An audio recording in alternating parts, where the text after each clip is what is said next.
Good evening, ladies and gentlemen. Welcome, Speed Gaming 5 and Final Fantasy Randomizer fans, Speed Gaming fans. We have a wonderful race for you tonight. It is TristalMTG versus SaintVonJester. This is week 3, and these guys are both 1-1. So one of these guys is going to be advancing to 2-1, and one is going to go to 1-2. I am ShadowWalker227. Tracking for us tonight is Ale Markin. And I am joined in the booth by Darkmoon EX. Darkmoon, how are you? I'm doing great. I just got a whole batch of music right in my ear. Hold on 1 second. So we have the Battle of the Genes versus the classes. RM7 for one red mage. I don't think you have 7 characters, Crystal, otherwise you're cheating. I think he's doing a joke on the Ocho since we're on Speed Gaming 5 and 6 tonight with 2 different Final Fantasy races. That is right. Right now, getting set up and going live on Speed Gaming 6, there is more Final Fantasy Randomizer action. We're going to be following SaintVonJester and TristalMTG and Darkmoon. Who's on our other crew? I honestly don't know. There are so many things going on. Why don't you keep talking about this one? I'll go look that one up for you, sir. All right. Well, our runners have the green light. They've got the countdown. We are going to go live, and as soon as we get some action, we are off. Tonight we have a forced red mage and a banned black mage. So, sadly, my favorite class will not be joining us tonight. But we got some red mages to make up for it. A little bit of party divergence. Tristal taking a white mage and SaintVonJester taking a thief. I do. And Fate is level 1. Yeah, I find the thief over the white mage interesting. That certainly sounds going to lead to some party divergence right there. I'm looking forward to seeing how that plays out. Well, I'd say early advantage to Tristal. Being able to access Fade right off the bat is very nice. However, Fire 3 for our red mages still gives them a lot of firepower, so SVJ, even without the white mage, is going to be pretty happy, I think. Oh yeah, I mean, Fire 3 is a great spell. It's going to be powerful for you through most of the game. Ice at 3 is considered the best one, but there are some enemies that Ice 3 is just not as good at as Fire 3, and vice versa. I don't think anyone's going to complain over seeing Fire 3 at level 1, because you're going to get plenty of charges of that. And we have no camping gear available in Corneria, so we're going to have to hope that we see some camping gear in our other towns pretty quick. So you're aware, over on Speed Gaming 6, it's Minochi85 versus Solaris Strix. I will keep that one up in the background and give us periodic updates just to see where things are going there. Alright, so SaintVonJester has made his way into Temple of Fiends and is going to fight Garland right away, not taking the time to open those chests. And a quick Fire 3, and down he goes, level 2. I've seen that be a common strategy throughout this tournament so far. There's a lot of things that can be deadly early on in the game, and if you really just want the key items, get yourself that much closer to having your 12 that you're going to get, as well as, just being that much closer to just progress to begin with. Go in, killing Garland, getting Sarah, and then maybe coming and checking these items later. That's a safety bet, but it's not one that I hate at all. Alright, well, we've got the cube from the king and the TNT from the princess. So that could push our runners to go west. I'll be curious to see if anybody decides to go check out Provoca first, or go chase that key item right away. And it looks like that's the question that's been... Temple of Fiends chest didn't have too much, just a wooden helmet, a cabin, and some cash, so not big advantage for Tristal. And that's the risk that you take with going through the Temple of Fiends, seeing the chests early. You don't want to leave them behind for too long, just in case there's something, but when it's a payout like that, it leaves you wondering, maybe I should have just waited until I had the key. But on the topic of deciding which direction to go, it's a conversation that I've had a couple times so far here. Whether Provoca is worth it, since you don't know whether or not it's going to actually be Provoca. It may not be a level that you can get your spells at all. It's one of those things where, when you have a TNT like this, personally, I think I just go over and do the dwarves, see where progression is at. And if I get, like, the ship or something from that, which you're bound to get the ship pretty quickly if you sail the high seas flags, then you can go to Provoca, see what it is a whole lot faster. That's definitely true. I do like going to check out the town early. There are 3 out of the 7 towns that you could find that are going to be very good.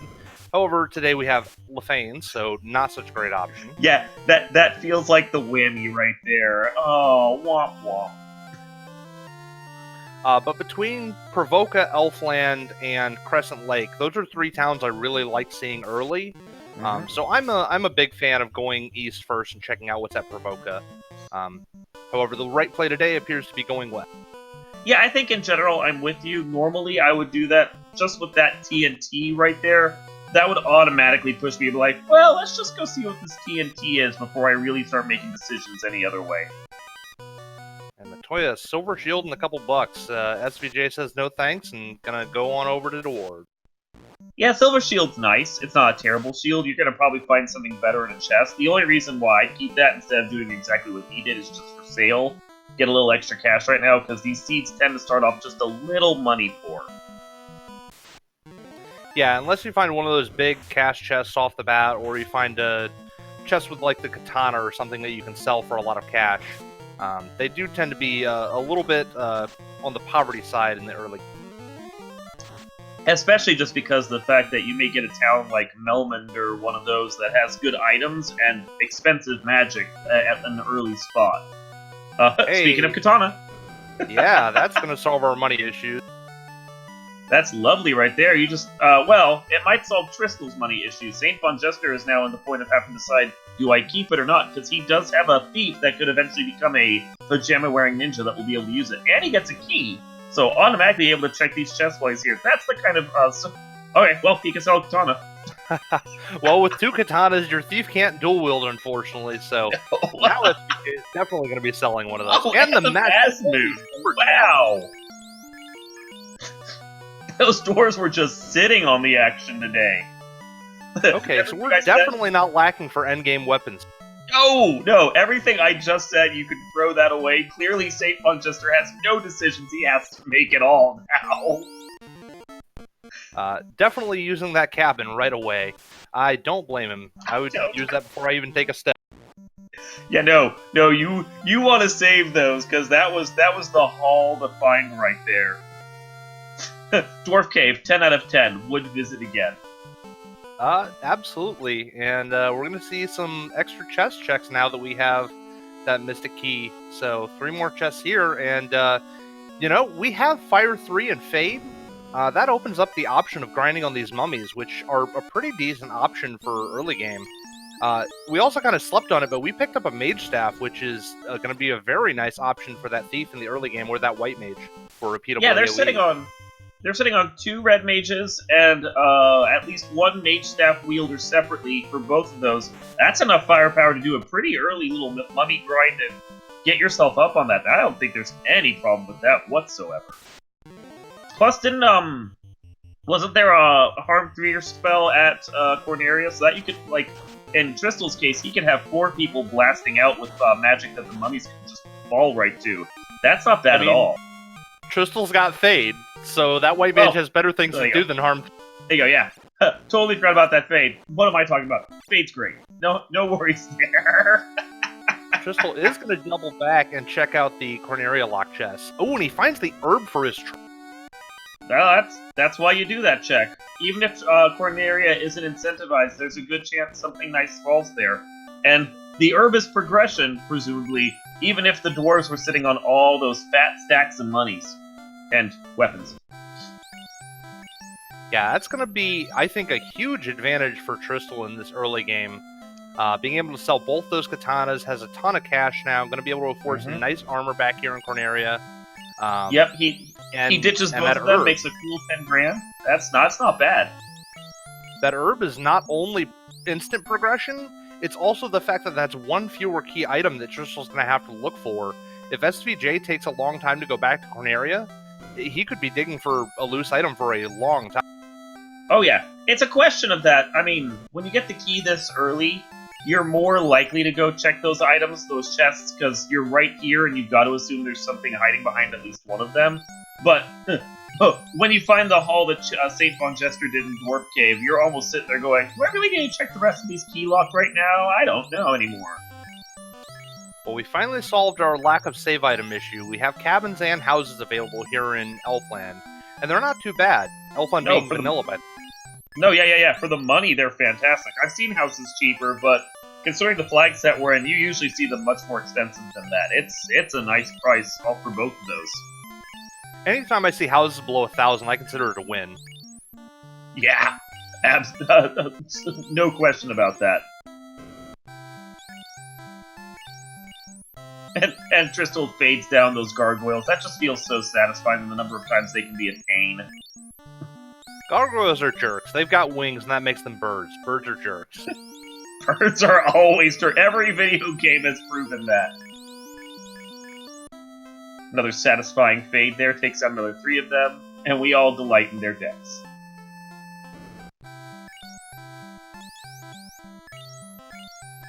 Alright, so nothing too great in Temple of Fiend's lock chest, but looks like Tristal's going to take it. He did find an Opal Shield, so that's not bad.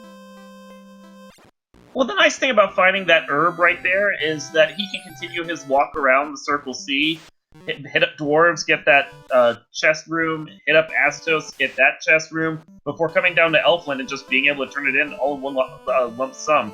Although you know that SaintVonJester has no qualms about how he's done this, it feels like Tristal had the better routing in this particular instance. Yeah, I mean, it is a little bit of question of luck. You know, Tristal decided to go back to Corneria and double-check it. I certainly think the fact that he had the 2 katanas pushed him to do that, seeing that the silver bracelets were available in Corneria. But it is a bit on the fortunate side that Tristal did find that herb. It worked out. SVJ making the more of the guaranteed play in this case.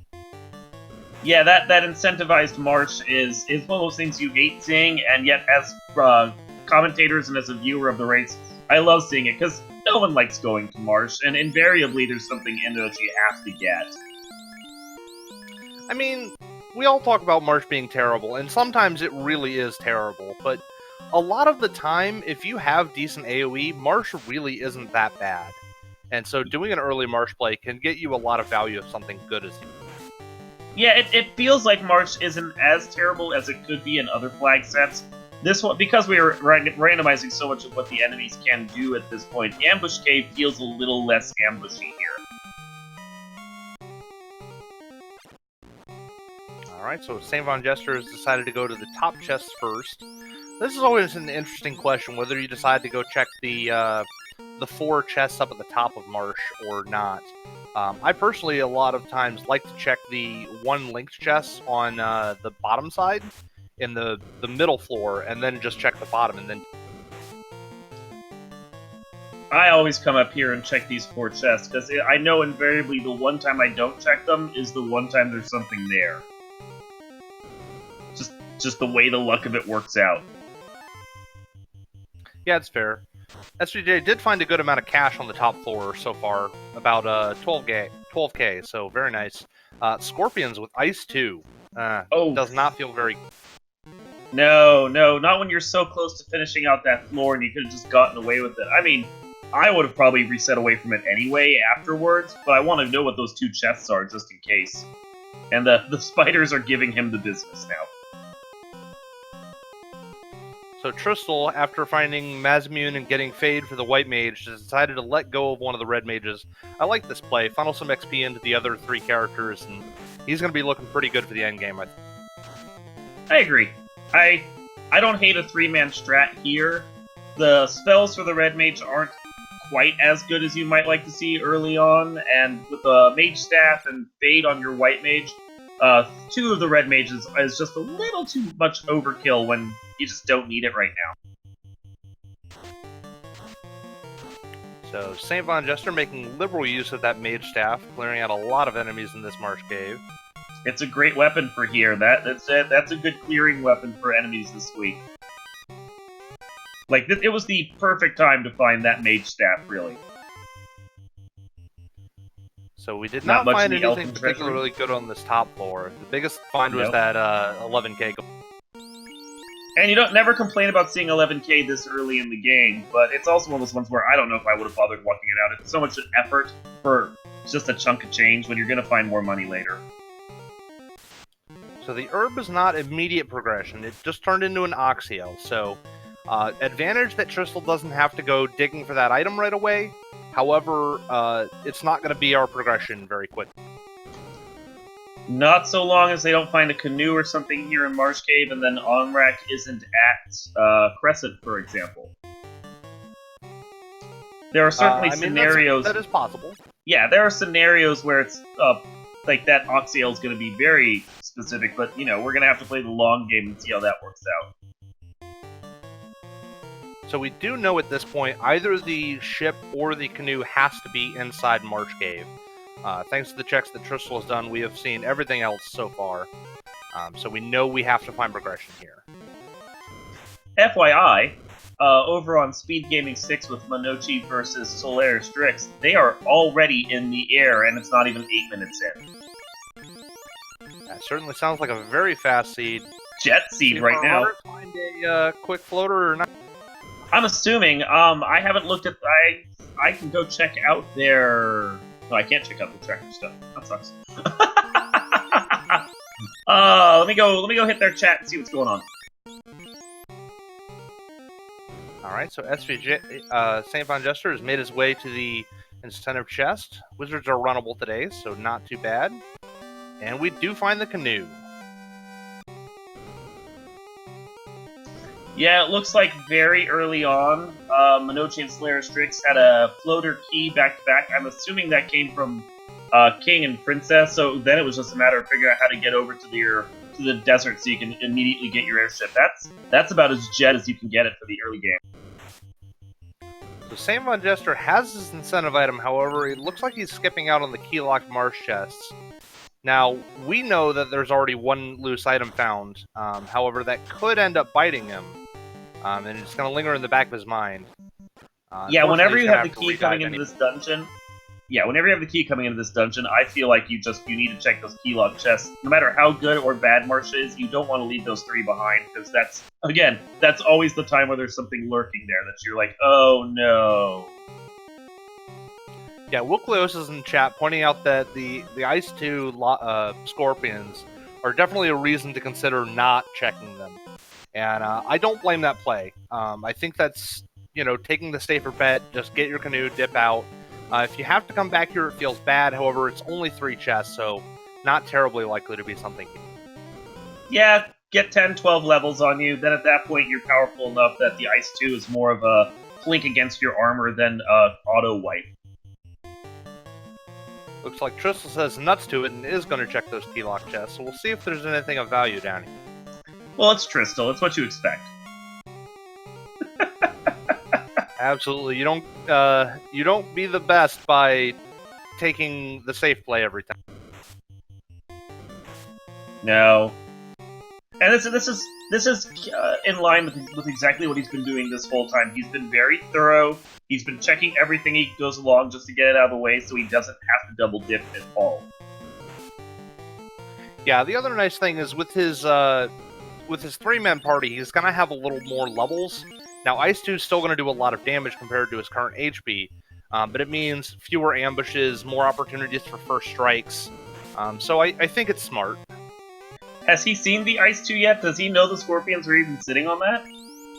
I'm not sure if he's seen it on his screen or not. Yeah, because that might be coloring his decision. The second he sees that and they come at him with Ice 2, he may be like, yeah, you know what, I'm out. It's not worth it anymore.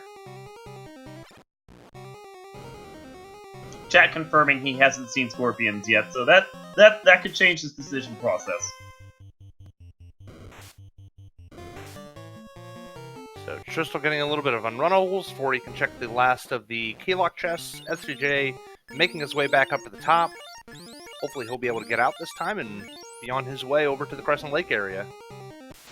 He'll probably feel pretty good at that point. The only downside for him is the fact that now that he has the canoe and he's going to be presumably heading further in that direction, it's just pulling him away from that herb that he does eventually need to go back and check. And the longer you go without hitting a treasury room like that, the more likely you are to forget it. I try to speak from experience on that one. Yeah, I think that SVJ is a good enough player that he'll know, he'll have it in the back of his mind. Does make it out of Marsh Cave safely, though. And Tristal did check the final chest. I did not catch what was in it, though.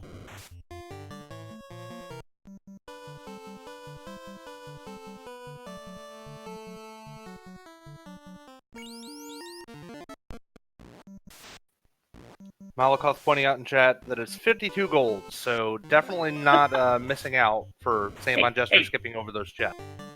That's a nice meal out for the group. You don't contest it when they get a little spending cash. Just go have fun. Don't spend it all in one place.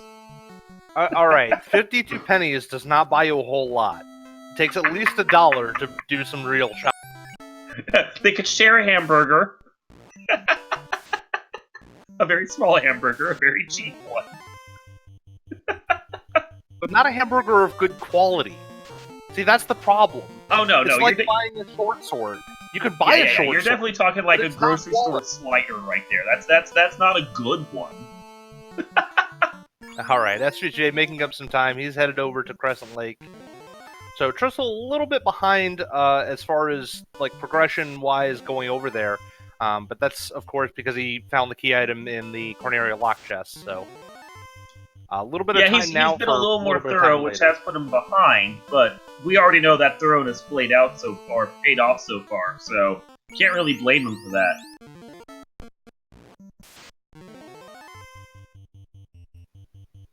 SVJ skipping out on these Hydras. This is a big place where Fade would be nice. Finding 2 Hydras on an ambush like that is a lot of XP for the early game.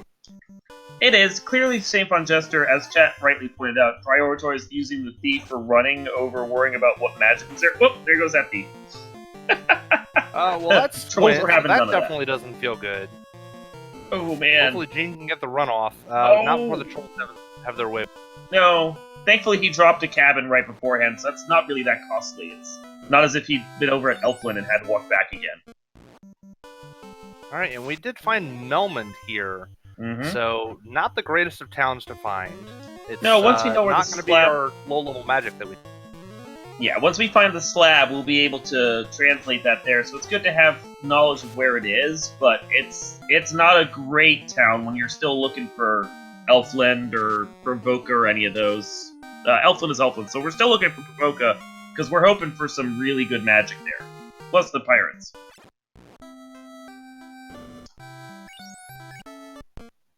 Alright, so SaintVonJester, not entirely sure what he's doing here. Looks like he took a little bit of an extra encounter outside the area.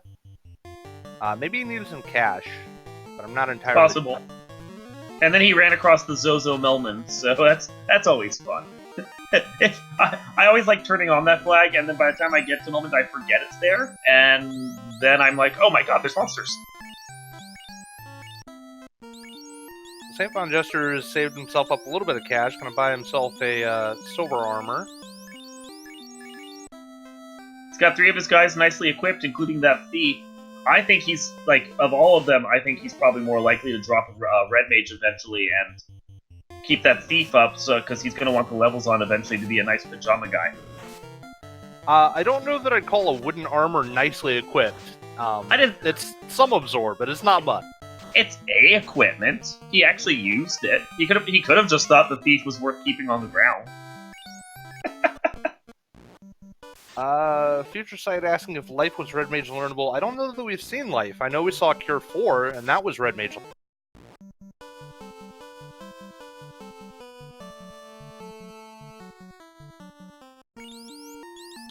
So Tristal, again, being very thorough, checking out these chests that he skipped out on before. Finds nothing that he wants. Oh, and he did what some people like to call a veteran move there. He popped a cabin right before that split between Elfland and Astos, and then he was able to just wander up to Astos, quickly go check those things, and when he didn't find anything liked, he just reset back down to where his cabin was and saved himself a few steps. SaintVonJester looking like he might be going for a Peninsula power grind here. It's interesting. I don't know what else he'd be looking for over on the north side here. Unless he's going to double back for the Keylock chest that he skipped out on. Possible. It's certainly the case that with the spell build-out that he has, the Fire 3s and the Mage Staff, there's plenty of stuff on Planets of Power that could die to that. The Undead and the Frost Wolves, if you want to do that. But it does look like he's more than likely just heading over to the Provoca area so he can just check the rest of the Keylocks and do his loot. Yeah, I'm more on board with the the checking of the key lock chest. I'm not a fan of stationary grinds, so I like this a whole lot more than a pop. You don't see a lot of pop grinds in these flags at this point, especially not with the great places they can go to and the likelihood they're going to end up on the actual sea very quickly. Any grind that you want to do is just better off done over at Volcano or somewhere else where you can just get some agilents and get some real money. Yeah, there's a lot of places better to grind than a pop grind, especially with the items that our runners have. And anytime you're doing a grind while doing something else, I consider that a win. Doing a stationary grind does not feel good when you could be, opening chests, finding better equipment, and progressing your game while getting those same levels. Yeah, and the thing is, while Ice 3 apparently was available at the Black Magic Shop level 4, it's a question of whether or not he was able to learn it, which we're still debating, whether or not he had the money for it. But there's also just a simple fact that most of the spells he has in his bank right now, Mage Staff and the Fire 3s, Volcano's not the best place for it. Now, he's going to need to get some money up together because Ice is incentivized, but the spells he has in his loadout at least much better suited towards Ice Cave than Volcano, for example. Just got to be able to survive Ice Cave, and Ice Cave tends to be just a little bit brutal. Yeah, it's true, although we do have a Mazimune, and at that point I would strongly be considering doing a Volcano dive. Now, of course, the one big problem with that is we don't have heal potions available in Crescent Lake, so it means you're going to have to go stock up after you dive Volcano again. But I think Volcano would be a very sensible play, and especially if you're only diving the second floor, which I don't like to only dive the second floor if I'm doing Volcano, but I could see diving the second floor and then going to Ice Cave. I like Volcano dives at this early in the game. You're there, you already have the canoe, getting over there is not too bad. There tends to be a nice density of chests, and as SaintVonJester now knows, and as Tristal has known for a little while here, as we see Tristal essentially pulling ahead now because of the way he routed things. It's a good place to go to just get a bunch of stuff and maybe find that last key item you're looking for that they both want, although it looks like Tristal is instead maybe heading over to Ice to prove us both wrong. But I liked Volcano Dive, and I like going up there and checking not only second floor, but getting most of third floor out of the way, just because if the key item you want that's loose is there, you're already up on your competitor, and you don't ever have to worry about it again. I think Tristal diving Ice makes a lot of sense here. Oh, okay. Life was at level 3, which means it was not Red Mage learnable. Ouch. But I think in Tristal's case, with the 3-man party, he's got a little bit of extra levels. Him diving Ice makes a lot of sense. He has Fade to be able to take out a lot of the danger packs, and if you're diving Volcano, it means you're losing out on healing supplies. So going straight for that incentive makes a lot of sense in Tristal's case. I have no debate with any of what you said. Plus, it's Tristal. Tristal diving Ice Cave at level 6 is like the rest of us diving Ice Cave at like level 12. So, I mean, in a practice race the other day, I drove Sea Shrine at level 7, so I'm definitely a fan of these risky, high-risk, high-reward play. I am too, and it's something that we might see in a little while because we already have the cube here. These flags are primed for you to get into some of the early places, or some of the late-game places much earlier than you should. We've seen enough dives that could have gone straight to Sky Castle if they wanted to, and as risky as that might be, there's a lot of reward to going there, and I'm a huge fan of going to Sky as soon as you can. It's actually interesting. In reality, we're not very many items away from Go Mode. We need the chime so that way we can enter into Mirage. We need the loot so that way we can clear the Topher block. And we need the rod to be able to clear Earth Cave. And then we need a way to traverse around to those places. But we're not very far away. An airship. No, I mean, you get that ship or that airship, you clear out those last key items, and you're in Go Mode. It might be a slow Go Mode because you want the airship instead, but it's a Go Mode. No question about that.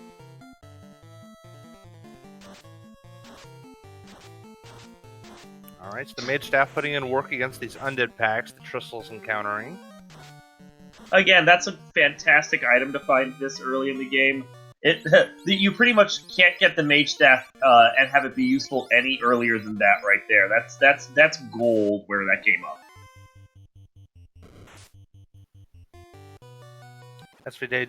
SVJ doing just a little bit of shopping before he continues on his merry way. And he's going to have to make the decision of whether to go do Volcano or Ice Cave now. We'll see if he diverges from Tristal's path or if he prioritizes the incentive. Yeah, that's just a question of what he feels comfortable with. A strong player like Tristal or you, for example, probably will have much better luck at Ice Cave. Someone like me, maybe like SaintVonJester, depending. I know SaintVonJester is much better at this game than I am, but he may feel more comfortable with Volcano over Ice Cave. We're at the split right now to find out, and it looks like Ice Cave. He's got to do just a little bit more travel before he gets to the split. SVJ is no stranger to making a little bit more of a risky play. I've definitely seen him dive Mirage at low levels, looking for loose items or chests, and he does decide to go to Volcano. He faked us out for a second there. He could tell what you were talking about. I thought he was going for ice. He's making the play I'd make. I can't blame him for this at all. It's you want the levels, you want the gear, you still want to see what's going on here, and he doesn't have Fade in his repertoire. That might be part of the reason why he decided he just wants to burn off some early encounters here outside Volcano and do a quick dive.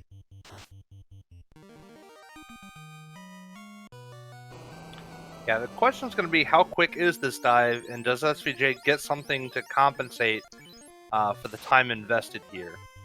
So far, just 6,000 gold from that first Fire Elemental chest. Not so much yet. Ooh, Unrunnable Paralisks. And these are the birds that usually have something you don't want to see. Yeah, they are, however, paper. The other kind of a big disadvantage for SVJ in this situation is the only magic that he has for damage is Fire Elemental. And a lot of the enemies here are going to resist fire, so... Yeah, that was something I mentioned earlier. That white shirt's nice to have. Yeah. No complaint about seeing a white shirt, and it's nice that the Paralisks are basically flash paper right there, so they go up in a puff of smoke the second you set them on fire. But, yeah, those fire spells are not the best thing to see here. And really, it looked like so far just a big chunk of change and some that white shirt. Yeah, Tristal hasn't found any particularly great items here in Ice Cave just yet, but we do know there's an incentive here. And this will really depend on what he sees in that chest.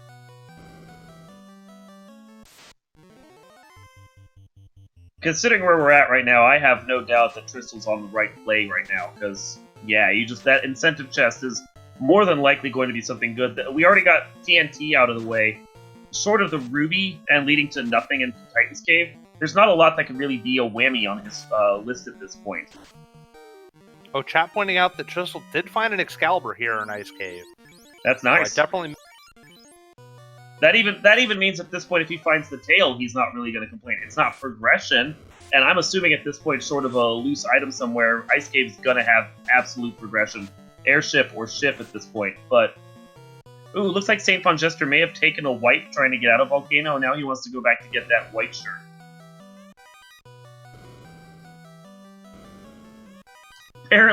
Apparently he once again met the Ice 2 Scorpions, and they took him out a second time. Yeah, One Fight Day in chat pointing out, not a fan so much of the Volcano dive unless we're fighting Carry now. Which, again, our runners do have the Mazmune, but that's kind of the only thing that our runners have going for them, or at least for SVJ's case. Tristal does at least have Fade, so he could have 2 damage dealers against Carry. And it is the floater, a vanilla floater and ice. That's kind of what I was expecting there. Ice Cave basically had to have progression at this point just because of how much we found so far and what was left on the table. I don't hate a play against Carry at this point. I kind of wish that, if I was going to do it, I'd have 3 or more levels, but I've been in a position, especially in an entrance shuffle version of this game, where you're just sitting there going, YOLO, let's just do it because we're here and see whether or not this is going to work out. Yeah, I mean, that's definitely fair, but when you have a known incentive versus a area, and now SVJ is actually going to have to double dip since he's only checking the first 2 floors. Yeah. It doesn't feel as good. Well, there's also something to think about. He's up against Tristal. And if you're up against Tristal, your first move has to be, let's go to the places Tristal's probably not going to go to immediately. That explains his early Marsh Cave. that explains hitting Volcano when Tristal probably is going to go to Ice Cave instead. You hope you find something that Tristal isn't going to find, so you have a leg up over him. Yeah, I mean, that's definitely one way to go about it. Part of this tournament is playing the player as well as the game. Yeah, that's definitely true. I think that's going to cut Tristal's grind short here. Eyes with Blaze. That's dangerous. Yeah, that's... He's not... Oh, there we go. Good. I was going to say, he's not really cranking that much damage out, and then the Nazmoon did 500 damage, so... Hey, there you go. And thankfully he has Q4 bounced up, so his 2 players are up. Now he just has to quickly run it out of here. Okay, so we know that Eyes don't have a huge preference toward skills, but they have a skill that is very nasty, so fortunately Tristal getting a good run there, and we're out now. So yeah, he got out of that hole, and he doesn't have to go fight those Eyes again. Of course, those Eyes are going to pop up a second time over at Sky Cave, and they could be just as surprisingly mean there as they are here. We may not be seeing a lot of Eye deaths this time around. Yeah, I think that the next time around that we see Eyes, given that it's not going to be until Sky, we'll probably have some better equipment to be able to deal with them, but definitely not something we can grind right now. No, and that hurts because Eyes are a great grind this early in the game. They're better than an Agma as far as experience is concerned, and if you're here and you have a few charges just to burn off, it's never a question of, I'll just fight these Eyes while I'm here. Well, apparently the Eyes weren't having any of it today. They were just, no more killing us. So Tristal getting stunned up a little bit here, but makes short work of this pack, and he's going to be on his way again.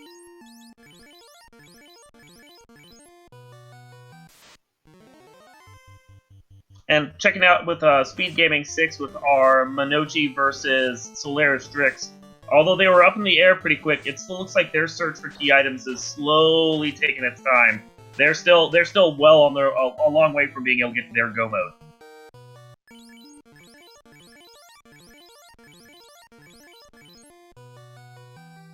All right, Tristal making short work of this second loop. Well, he knows what he's doing, and he doesn't have to check the treasures. That's the upside and downside of Ice Cave, is that once you've been through it once, it feels like you go through it a lot faster on your second loop. All you need is a couple players that can survive it. And there we go. Tristal is out, and he is going to be going to get his airship. That's got to feel nice. Meanwhile, SVJ is just starting his first loop. We'll see if the Ice Cave is as nice for him as it was for Tristal. We'll see if he even sees Blaze on the Eye, for example, since, as you noted, it didn't have that high a chance of casting it. I imagine SVJ will probably try and grind the Eye for a little bit, and he will see it eventually. Unfortunately, not before his Red Mage gets knocked out by that Frost Dragon. Yeah, that Frost Dragon hit him once, and he's like, okay, can't do it again. And then Frost Dragon was like, nope, you're taking both hits on this. We're taking out that Red Mage right now. He must have looked vaguely like a white mage. I mean, it's the closest thing SVJ's got to a white mage. Yeah. Ooh, 4P pack for Tristal. He's gonna see if he can get himself some EX speeds here. Yeah, I mean, you always take this fight when you run across it, unless you know they have a nasty skill or spell, so... Oof. Definitely SaintVonJester taking a wipe in Ice Cave and having to go restart his whole loop again. Well, I mean, the advantage is he now has his other Red Mage back up, and his Thief back up, so... Yep, he doesn't have to go fight those dragons again, and he can be like, those treasures aren't worth it, let's move on. Let's find a bad pack of wizards and getting the business from them. Yeah, they had party priority there, and they were just smacking everything around. He didn't lose anyone, but that's a lot of health potions he has to spend to get back up. Alright, so 37 minutes and 40 seconds, and Tristal is in the air. That's really, for a Sail the High Seas flag, that's not a bad time to get up in the air and get moving. And of course, he does what you need to do and immediately go and check out Sarda just so you can get that free key item out of the way. Well, Tristal knows he's only a couple minutes or a couple items away from go mode. He just needs the rod and the chime now. After Just rod finding and chime. That's all it's gonna take. And those, there's still the shop item out there. There's still incentivized waterfall. There's a chance he can get everything without even having to do the rest of the incentivized or the quest chains after he crushes Melmund Crescent and decides to show up the business. Speaking of vendor item, there's our crystal. There you go. See? I mean, it's a fetch quest, but it's an easy fetch quest to do because you're basically right here. Go turn that in and see what it leads to. Get it out of the way as fast as possible, in my opinion. As One Fine Day puts it, this is a skip the high seed. Yeah, and finding a fetch quest for that crystal isn't too bad so long as you're able to get through it quick. Nuke is going to be able to be learned by Red Wizards, so that's definitely very nice. It's a nice spell to have. You're not going to get a ton of charges on it, but level 6 is still within the range of Tristal getting it before he's done with Topher. And there's our rod from the Sages, so we are one item away from go mode at this point. Yeah, I think definitely just turn in that crystal and see if it turns into your chime, because you could be in the air at 37 and in go mode at 39, and that's basically the jettest of jet seeds for Tristal right there. Really, then it's just a matter of finding the gear you need and then getting your levels and you're done. Yeah, and Tristal already has that Mazmune, and he's the kind of player that he won't feel like he needs much gear. He'll want a ribbon. Oh, he does find the tail, though, so that's going to be a promotion for him. Yeah, so that's probably not what he wanted to see, but he's not going to complain about that. It's going to force him to look for a little more gear first, just as he digs out chests to find that last loose. But with the canoe under his belt as well, I think probably Waterfall is going to be Waterfall or Ordeals is going to be one of his next checks. Oh yeah, Waterfall Ordeals makes a lot of sense. We still have Provoke out there, and if that's an on-rack, that's 2 more key items right away for you. Yeah, if it was me, I think I'd probably go, because you're here for both of them. They're like right across the Cardia Islands from each other. Go hit on-rack first, see what it is, hope it's Provoca. Take out Waterfall while you're there, and then go bang out Ordeals afterwards. It's a nice 1, 2, 3, and then you can get all the stuff you need and probably be in go mode at that point. Yeah. Very smart play here. Tristal is swapping over the X-Cal to the fighter and the Mazmune over to his Red Mage, so gonna have 2 characters now that can do a lot of damage in melee combat. It's a nice force that he has lined up for himself. Definitely a lot of damage that he can do. Not have to worry too much about the fact that his Red Mage doesn't have Fade anymore. It's a good system that he's got set up right now. Alright, SVJ does get his floater and is going to take a couple eye fights. Hopefully he gets through this without finding the bad news about the Blaze. Yeah, his party is just weak enough that that Blaze could do some damage to him. You don't want that kind of setback after you spent this long getting through Ice Cave. And there's our second loose item. Tristal finds the Adamant in the Cardia Isle. Another quest item. So, Shadow Walker, if it was you, what's your next step? You still follow the on-rack path, or would you just go and turn in that Adamant just to see what it is? I think I'm already in the area. Mm-hmm. The chances that the Adamant leads to the chime are not enough for me to go turn it in right away. Oh, and he finds the Zeus Gauntlet and Blackshirt both here. Lots lovely. of casting items now. Yeah, he's I well would still up on go all check those. out. I would still go check out on-rack and check out the Waterfall while I'm here, especially if it ends up being on-rack at on-rack. Tristal has the levels and gear that he needs to be able to go to Sea Shrine. Knock it out while you're here. Yeah, I don't have any debate with that. I tend to agree with you. I think it's like if I'd gotten the Adamant while I was down around Melmond area, absolutely I'd go turn it at the time. But here, since you're already here and you don't want to have to go down there, find something you don't want, like the Ruby, just to come back, that's not a bad play at all. You're in the area, you may as well bang them out and just get taken care of. Oh, or Tristal deciding to prove me wrong. Yep. Wants to check out that item and wants to know if he can start just skipping dungeons. It's like his primary job is just defying us every time. Oh, and that's the whammy. I mean, it didn't take him long to get here, but that's not the item he was looking for.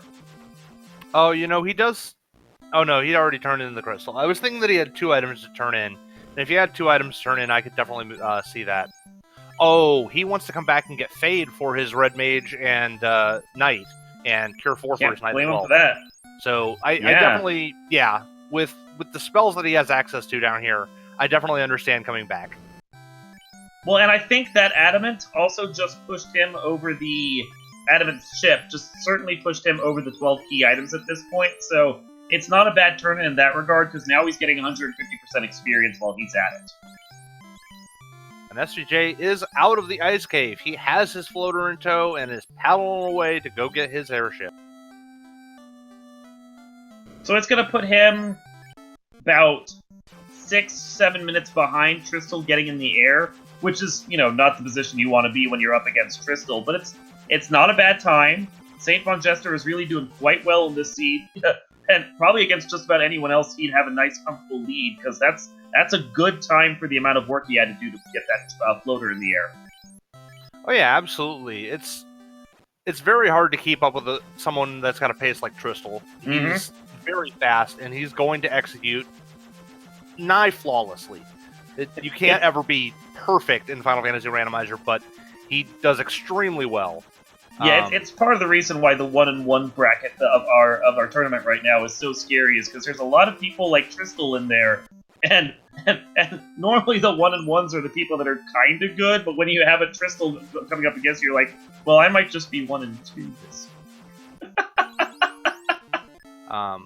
But definitely, if SVJ does things a little bit differently than Tristal, he could set himself up pretty well to make up some time here. For instance, if he puts off turning in that Adamant until later, and then ends up finding the items to hit go mode, he could catch right back up. Yeah, that could shave a good 15, 20, 30 seconds off of his time, because if he's going to go get Fade later for his Knights, he could just do that right before he actually goes to Temple of Fiends and just wraps it all at once. Hit there, grab his last bits of heal potions, grab the Fade Floys there, be ready to go. So it's not a bad play if he decides not to do that. And he's certainly been willing to make the plays that Tristal isn't going to make. He keeps making the gambles, hoping that something pays off. Unfortunately, so far, nothing has, but there's still time. It's anyone's game at this point. Alright, and Onrak is at Onrak.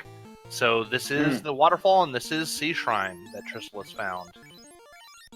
So that does mean that Provoca that we're still looking for is either over at Gaia or Lufane.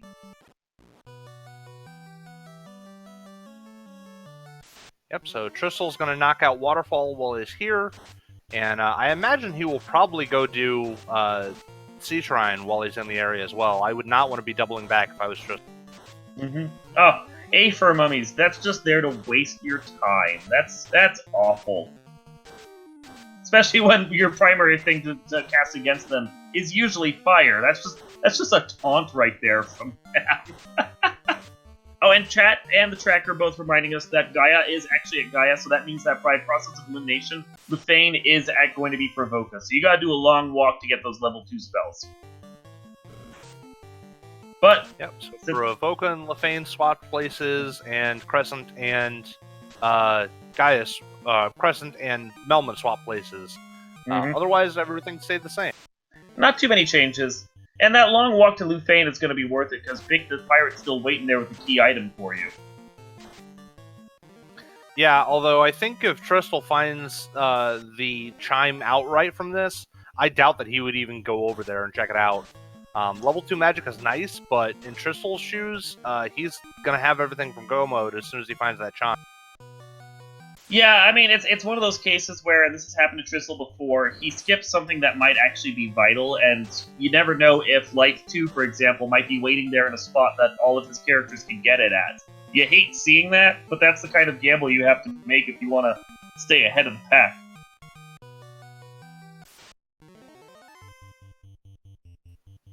Alright, so SVJ getting caught up now, checking out the Cardia chest. He did not have the money to be able to buy the crystals, so he is not going to be able to get his promotion while he's in the area, unfortunately.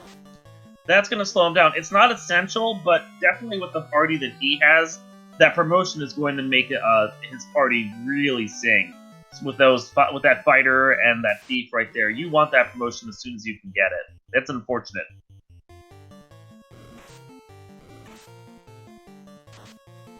Goes there, finds out that Gaia is Gaia, so second he has the bottle, he can turn that in. Yep, SVJ is going to go check out Ordeals here, and I'm not a huge fan of this, given that he also only needs a couple of items to hit go mode. I would be hitting up the faster to check areas, and Ordeals is kind of slow in comparison. It is. The teleporter maze really does bog down this castle, and there's enough stuff in there that could be nasty. We've seen plenty of Medusas and Mancats and Zombles that tend to roll with something, and even like the, as we're seeing from Tristal's side, the mummies and whiz mummies seem to have some really nasty, just time-wasting spells. Maybe not damaging, but time-wasting. This feels like this Ordeals is maybe the slower play to make. I like Waterfall better, but if you assume that Tristal's gonna go to Waterfall and might skip Ordeals, this might just be the gamble to make. Well, Tristal does only find a ribbon here, so Waterfall is not a required dungeon. But it is going to be a nice pickup for him. You never question seeing that ribbon, but certainly it's another play where it's like, well, I just got my experience bonus, or I just got my ribbon bonus, but really all I want is those key items so I can get going, because he is one away, basically. And the more random stuff he finds that is just onesie-twosies like this, the more likely he's going to get caught in a quest chain where he has to pursue it all out to finally get everything he needs. Alright, so the question is going to be who finds that last key item first. We have Ordeals to check, we have Provoca to check, and we know one of them is going to give us a ruby, and the other is going to give us the item that we're looking for. It's going to be that chime. Well, just as an update for what's going on over at... But... Yeah, more than likely. Just as an update for what's going on over on Speed Gaming 6 in the Minochi vs. Solaris Strix battle right now. They're still searching around for their key items, and it looks like they're both finally getting around to doing Ice Cave and Marsh Cave. Ooh, speaking of nasty skills on the mummies and whiz mummies, SVJ finds Toxic. Oh, that's harsh. And when all you have is Fire 3 against 8 for mummies, that's not what you want at all. This just drags this fight down and leaves the possibility that Toxic is going to come out again. Thankfully, he only has one Whiz Mummy left, but that's still brutal. These Fire 3s after the A-Fire are just not doing the damage he wants to see here. Well, when your Masamune wielder is kissing dirt at that point, that's the last place you want to be in. And I don't think he has life, because it was in a non-Red Mage learnable spot. That lack of that adamant detail is still hurting him. So Tristal is going to give us our other incentive check. He's going to go check out Provoca and the Pirates and find out what they have. So the question will be, is SVJ in the right place for the last key item, or is Tristal in the right place for go? Well, SaintVonJester thankfully managed to get away from the Red Mages after taking just a little bit of the business from those nightmares. Finds another ribbon up in Ordeal, so that makes it slightly more worth it. Means that Toxic that come out might not be able to do as much damage. I can't remember if that's one of the ones that's covered by ribbon protection or not, as far as cutting its damage down. Toxic is Death Elemental, and it's an instant death spell, so between the Pearl Ring and the ribbon, he's now safe on his 2 Red Mages. Perfect, thank you. So yeah, that's going to be very nice for him. He might be able to get that. Ooh, and a dragon armor up here. He can't use it right now, but that's never something to question. Yeah, although he may never go buy that crystal if he ends up getting into a go mode situation. You can't. But really not getting that crystal could actually hurt him. Like Tristal. Yeah. Well, I mean, it could hurt him, but you can't give a player like Tristal any time. And if he's buying that crystal and turning it in, oh, and it is the chime. So it is the chime. This was the play to make. Yeah. So Tristal's going to get caught in a bit of a fetch quest right now when Ordeals was the play to make. This is the break that SaintVonJester needed. but all credit to Will Cleosis. Part of the reason like why he's won his 2 big matches against Tristal is the fact that he's taken the more steady play, and you can rush through things, but it feels like if you really want to take on Tristal, you've got to do things like eventually go back and pick up that crystal and pick up your spells and follow the seed through, because you know that Tristal's going to move fast, and basically what you have to bank on is he's going to miss something important, burn a couple chances of Topher, and then you can just sneak in behind him and steal the win out from under him. So we do know now that Tristal is going to waste a little bit of time chasing down this key item chain, but SaintVonJester is in go mode. Looks like the rod isn't lit up on his tracker, but he does have it in his inventory, so he has everything he needs to beat the game now. He's ready to roll. Now it's just a simple matter of what's he going to do and where's he going to go and how important is finding that tail to him.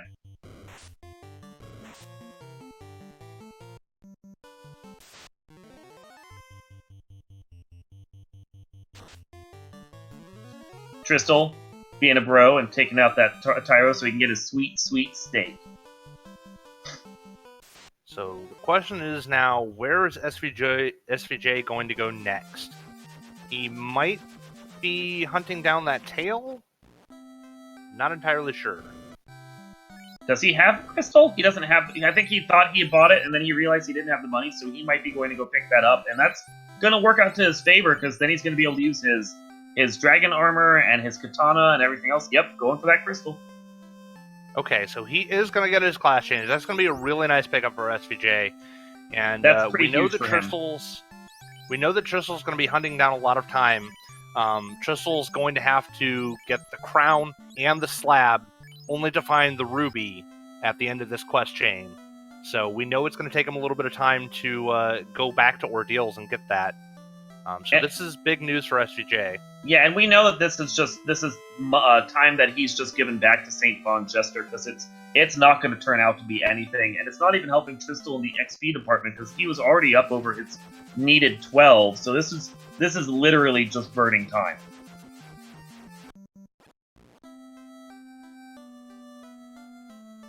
All right, we do now have the full rundown of this fetch quest chain. Mickey gave the bottle. The bottle turned into the slab. We know that at the end of this, the slab it must give us the crown, and then the crown is going to turn into the ruby. So a lot of time hunting down this fetch quest chain that's not going to pan out for Tristal.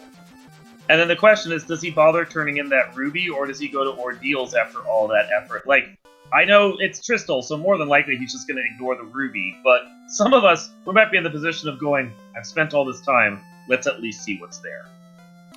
I mean, it's 4 chests. They don't take a long time to check, but if I'm in Tristal's position, I just spent a lot of time that wasn't needed.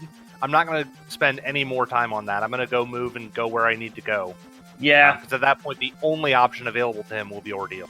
Yeah, and he'll have narrowed it down. At least he'll know where he has to go at that point. This is just one of those instances where you're like, oh, you're watching this in slow-mo going, I feel for you. Honestly, he might just reset rather than fighting Astos here. He turns in the ruby, so that still leaves... Oof, that's a long turn-in. Alright, so SVJ now getting his class change, going to shuffle around a little bit of his items, and we'll see which of the Fiend Dungeons he decides to go to first. Getting his party up and fully equipped and ready to roll at this point. He's got a nice build-out of equipment. That's a lot of good stuff for his ninja and his knight at this point. That's never something to complain about. He's in a good position with where he's at. Man, Tristal is just making it his job to prove me wrong. Every time I've said, if I was Tristal, I wouldn't do this. No. He's going to do all the things. He doesn't keep the stuff he finds there, the confusion staff in the treasure chest, but he checked it. He fed that Titan. Alright, SaintVonJester making his way over to Ordeals and Onrak, and he is going to find Sea Shrine here. Now, I wouldn't put it past Tristal at this point to check maybe a couple of the quick greed chests, but considering the fact that he knows Ordeals is out there and that's basically the only thing that's left for him, I would not be surprised if he just go modes the rest of this. Yeah, it looks like he's going to check Armory here, probably looking for a second Ribbon or a Power Bonk or something like that, but... yeah. And... Ribbon, Power Bonk, Aegis Shield, those are the big good items that are still sitting out there for him. And that Opal Bracelet. He's not going to prioritize the Opal Bracelet, but when there's enough good items sitting out here, and we know he's going to find the white shirt here, that's enough for him to at least make a quick check and play Tower of Odds to find something decent. So SaintVonJester finds Onrak and resets out. Now he's going to go over to Lefane to find Provoka. I guess he must be looking for his level 2 spells, which I can't blame him for wanting, but I have to think that if I was in his position, I would want to go ahead and just knock out Onrak while you're there, do Sea Shrine, and get your first orb. Yeah, it's a bit of lost time. It's not terrible, but you are giving like 20 seconds or so back to Tristal by being like, I'm not going to do this while I'm here. I'm prioritizing my spells first. I mean, it's more like a minute to 90 seconds because it's not only the time of like resetting back, but also the travel time spent on the airship, which admittedly is very fast, but that's precious seconds. And for nothing, the best he finds in the level 2 white magic is Fog 2. And the best we saw of black magic was Quake and Confuse, so not great option. Provoka not paying out. Looks like the best spells that we're looking for, such as Life 2 and so forth, are going to be level 7, level 8. That's not what he was looking for at all. But he does decide to go back and buy himself a nice chocolate cake. One fine day pointing out that his spellbook is terrible for C. I mean, you're not wrong. However, he has an Excalibur, and he has a Mazmune, and he has a Katana. That can just as easily cut up some Calamari. It can. But it's the thing of, it's interesting to see that the spell he bought at level 2, because obviously he wanted to burn his level 2 charges since he's going to be earning them, is the one spell that really isn't going to work well at Onrak. Because they're all sea enemies, Quake doesn't really do much to them. Yeah, I mean, out of that Quake, you could get a cheeky kill on Lich or Lich 2, but you're not going to get a whole lot of value out of it, unfortunately. Not with it showing up this late in the game for him, no. So we are at the 1 hour mark. It's probably a good idea at this point that we do just a quick recap for those that have joined us in the last little while. So as far as the town shuffle is concerned, Provoka was at Lefed, or Provoka is Lefed, Elfland is Elfland, and of course Corneria, as always, is Corneria. Melmond is Crescent Lake, so we got a nice Crescent Melmond there, and by association, Crescent Lake is actually Melmond, so the two of them decided to just, summer and winter in their other places and switch places. Onrak is Onrak, Gaia is Gaia, and Lefen is Provoka. So far as the key items are concerned that we have found, and we found most of them at this point, King was Cube, Princess was TNT, which led to the key, Vicky was the bottle that led to the slab, that led to the crown, that eventually, sadly, led to the ruby that had nothing really in it except for a wizard staff. Robot was the ribbon, so that was nice to find, but not essential. Sarda was the loot, Sage was the rod, and the crystal that you could buy in the shops led to the tail. We had a loose item at Corneria Castle, which was the herb that led to the Oxyale. The second loose item was the Corneria Force that led to the adamant that led to the ship. Marsh Cave had the canoe. Ice Cave had the floater that got us up in the air at 37 minutes on Crystal's side. Ordeals was the chime, and as I noted, Crystal was in the Crescent Lake item shop. So there you go. That is our recap, and we are basically at this point in no mode ourselves, and we're assuming Crystal's essentially at go mode because he's already up to carry, and just giving her the business. Yeah, getting a little bit of an unfortunate turn order, the fast going off after the Night Swings, but that second hit coming in now, 400 damage. Carrie has some HP today, but 2 more hits from the Mazmune, and that's... Yep, and he's already up at level 20, 21 for his characters, and he still has the other 3 fiends to fight. I think he's going to have a comfortable number of levels here, and sort of like a Gur-Medusa of Death or something in Topher, this is not going to be too bad for him. He's honestly higher leveled than I've seen him at some of his Topher dice in these seats. Oh yeah, 2021 is kind of where you normally get an end game in this flag set, so his 3-man party already being there is very nice for him. He's going to feel practically over-leveled at this point. I mean, honestly, he is over-leveled at this point. Yes. He'll be a comfortable level mid to upper 20s going into Topher I'm going to get that next hit on the Mazmian first. Which for a player like Tristal, that is absolutely over level. For a player like me, that's just about where I want to be. I finally feel comfortable there. Alright, so Tristal finally going to go do his Ordeals dive and get his key item. SaintVonJester, I'm not entirely sure what he's still looking for. Maybe he's trying to dig for that incentive ribbon. He's going to find it here. But he's going to need to get a move on it and start going into some of the Fiend dungeons. Yeah, it's an unfortunate thing that Tristal, at the 102 mark, was basically already taking out Fiends and being in Go mode. And while we're sure SaintVonJester has to be in Go mode, he has to know it at this point, he's still doing those dives to try and hope he's getting the ribbon or some of the other gear he wants. And it's slowing him down. It's allowing him to give time back to Tristal. And I know that you need to be consistent and steady against Tristal and like pick up the gear you want and really be ready to roll before you take him on. But any advantage you can get where you might be able to get a leg up, whether or not he knows he had one, that's hurting his time.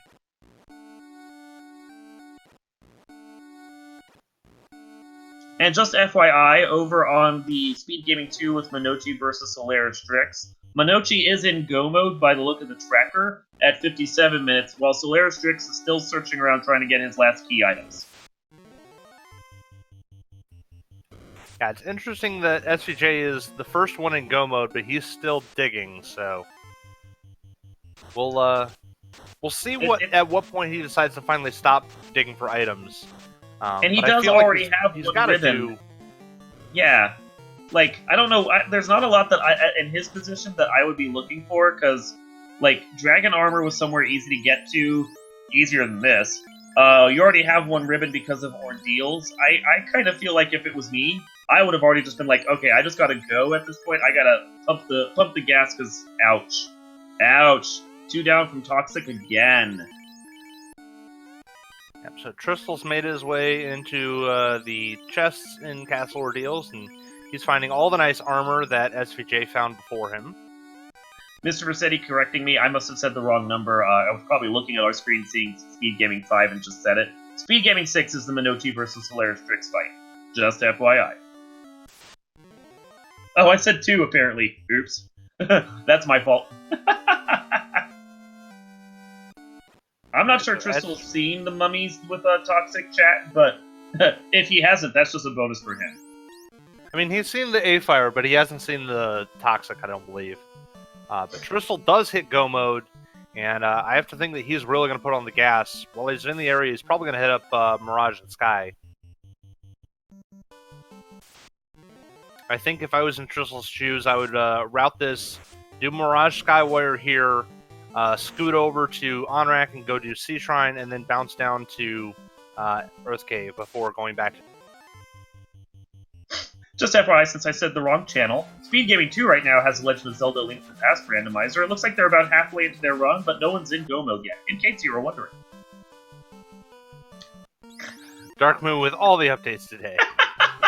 Well, if I'm going to say the wrong channel, I may as well let you guys know. I finally got a Tristal play right. He did go to Mirage.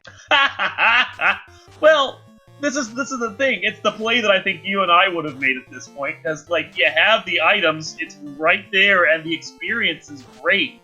Even if you aren't going to check anything, that's where you need to be.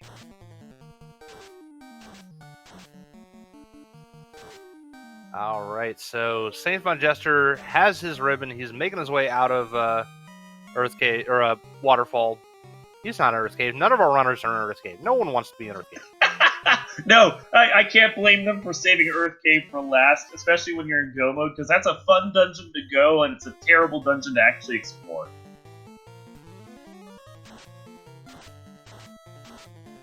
Looks like the vampires actually have a little over 200 health, because those Fades weren't able to quite take out all of them. Or that Fade. But the Light Axe, of course, doing the business. Followed up by a runnable guard fight. That's I mean, I probably would have taken it, but Tristal, as you've noted, and I know, Tristal already has the levels. He's only going to take the ones that he can't easily get away from. Yeah, I think the big difference there is that Tristal has Fire 3, and Fire 3 and Fade are guaranteed to take out the vampires in one round. Or whereas pretty if the close guards too. roll a lot of HP, he doesn't have something like Lit 3 or Nuke to be able to take them out. Yeah, that's fair. And we haven't seen a lot of really good spells here. We know that there's an Ice 3 out there, but whether or not they've decided to pick them up, or even if they could, Lit really hasn't shown up all that much. And while you have the Zeus Gauntlet, it's not enough on its own. And do you really want to burn a Fade Charge along with the Zeus to just take care of the business? I don't.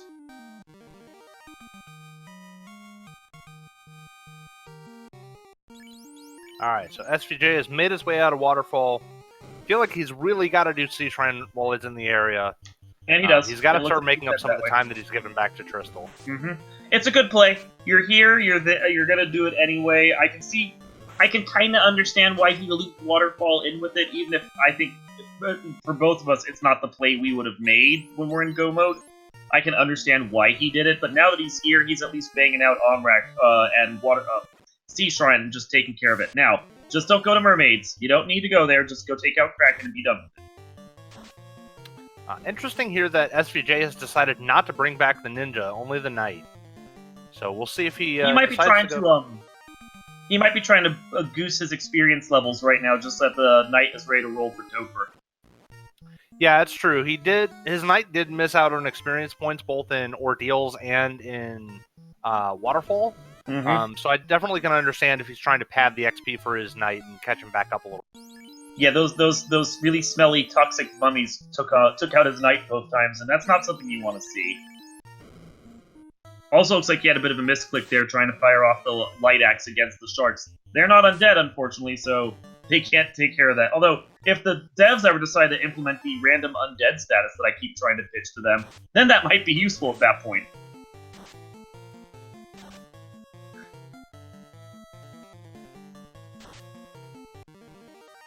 Looks like he's still checking some of the chests. I mean, this one's not too bad. I wouldn't exactly call it a traditional greed chest because it's a little out of the way down here on floor 1. But he's at least headed towards the Kraken side. Meanwhile, Tristal is on the Bridge of Destiny. Get out your War Mech hype, your prayers for the War Mech god. Let's see if we can get us some mech hype. Yeah, Tristal, Asher in chat pointing out there's few things as awe-inspiring and terrifying as Tristal in Go mode. Yes. Tristal's one of those runners where when he's in Go mode, watch him do dungeons. It's absolutely insane. It is. He takes no wrong steps. He goes, straight line as fast as possible, and his menuing is incredible. This is one of the things that makes Tristal a absolutely terrifying opponent to go up against, because in terms of execution, it does not get much better than Tristal in the Final Fantasy Randomizer community. No, there are about 2 or 3 players that I would put at Tristal's level, and it's him and Edgeworth and really, honestly, Crabcakes at this point. And when you're up against them and you can just watch them go at it, it is really a sight to behold. It's gorgeous. So he's going to take out Tiamat. Sadly, we did not see a War Mech. We did see Lit 3 Nachos, so they were a little spicy, but otherwise not much to fear on that bridge right there. Busted out a Fade, getting his fast charge out. A little sword swipey. Another round. Looks like he's queuing up his heavy-duty magic and going to town with that Mads move. Just Tiamat just batting at the Red Mage and then going down. It was not really much to be afraid of from Tiamat 1 right there. Yeah, he got some really nice damage on the first round. It looks like the crits really came through. Second round, his Mazmune swing actually did less than the first, despite having double the hit. But at that point, Tiamat, who didn't really seem to have any health, it didn't really matter with that. Tiamat just straight up folded like a house of cards right there. So now Tristal's going to be on SaintVonJester's heels, and he's going to go after Waterfall or Sea Palace again. So many dungeons in this game. My brain gets confused. It looks like SaintVonJester may have wiped, though, in Seafloor. I'm not sure what took him out because we were watching Tiamat at that point.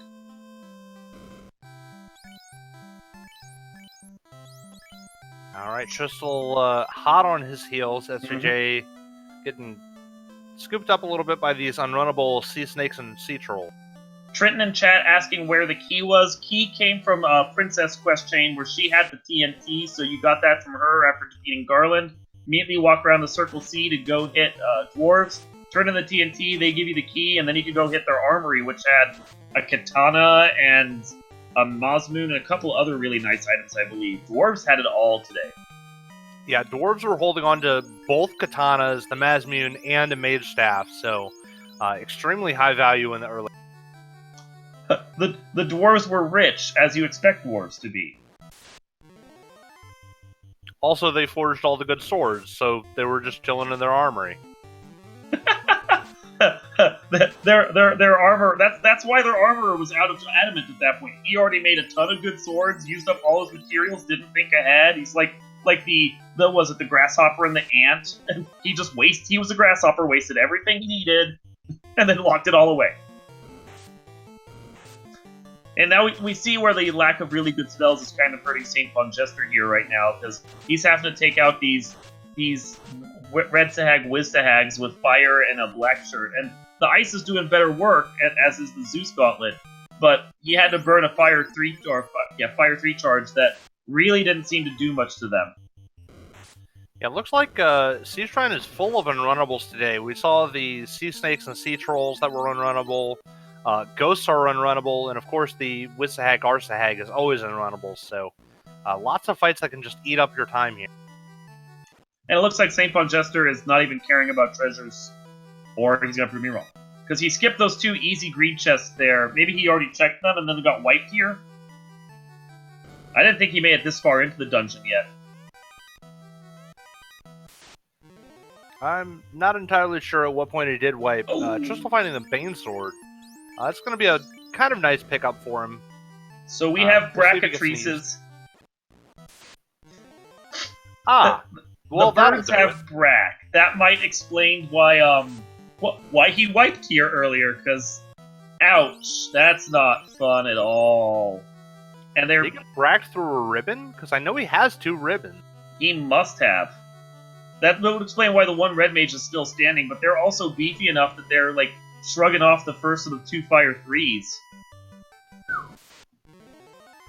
Yes. Alright, second Fire 3 does the job. Tristal, meanwhile, almost a Kraken now. Yep. As Future Sight points out, they're French vanilla cockatrices at that point, because they're still stoning you one way or another.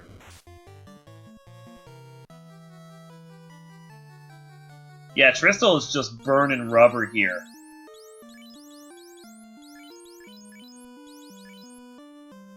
Well, SaintVonJester, because he's still checking treasure chests, despite, we would think, being in go mode. Oh, he lost a red mage. He's down to 2 players. This surprise unrunnable or no, it's runnable, but this surprise party pack just, like, totally gave him the business. And that's not a position you want to be in going up against Kraken after this. Yeah, SVJ having a little bit of a rougher time here, being a little bit lower level, and it's cost him quite a bit of time. It has. It's unfortunate that he's still checking chests. I don't really know what he could be.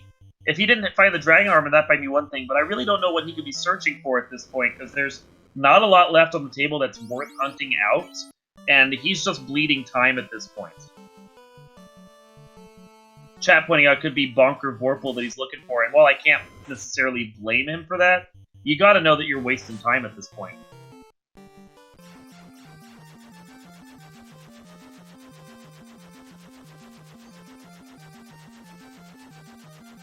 Alright, so Tristal at this point only needs 1 more orb, so we know he's going over to Earth Shrine, or Earth Cave. And SVJ is still on the path to that first orb. So over on Speed Gaming 6, if you're just keeping up with us right now, the Minochi versus Solaris Strix fight. I see Minochi is still searching chests. He's digging through most of Earth Basement 4, even though he's been in go mode for a little while now. Both of them are in go mode. I'm still waiting to see whether or not Solaris Strix is searching, or if he's just making a beeline for Kraken. We'll see in just a second.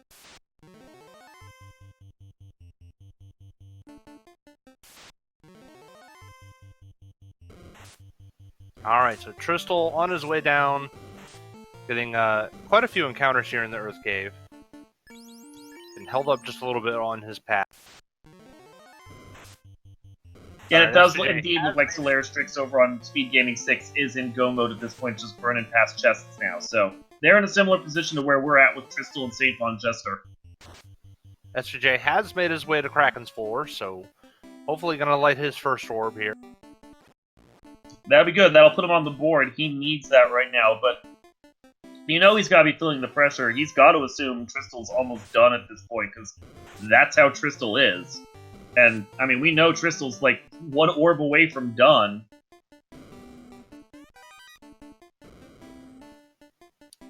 Yeah, at this point, SJ has a lot of ground to make up in order to catch up. He would need Topher to be extremely nasty. Very rude. And we've seen it. We've seen it happen to Tristal in this match, in fact, but that would have to be an extremely rude Topher again for him.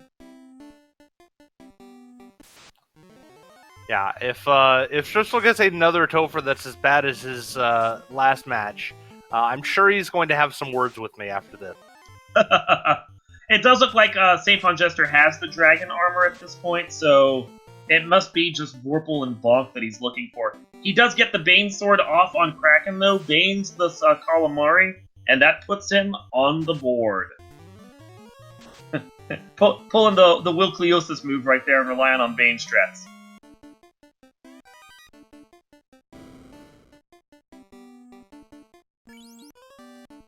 Tristal is, of course, still checking the greed chest just to see if there's something good that comes along the way, because Bonk, as we noted, maybe Aegis Shield, something like that, but there's not a lot that he could be looking for, and for the most part, he's just skipping past chests unless they're right in his path.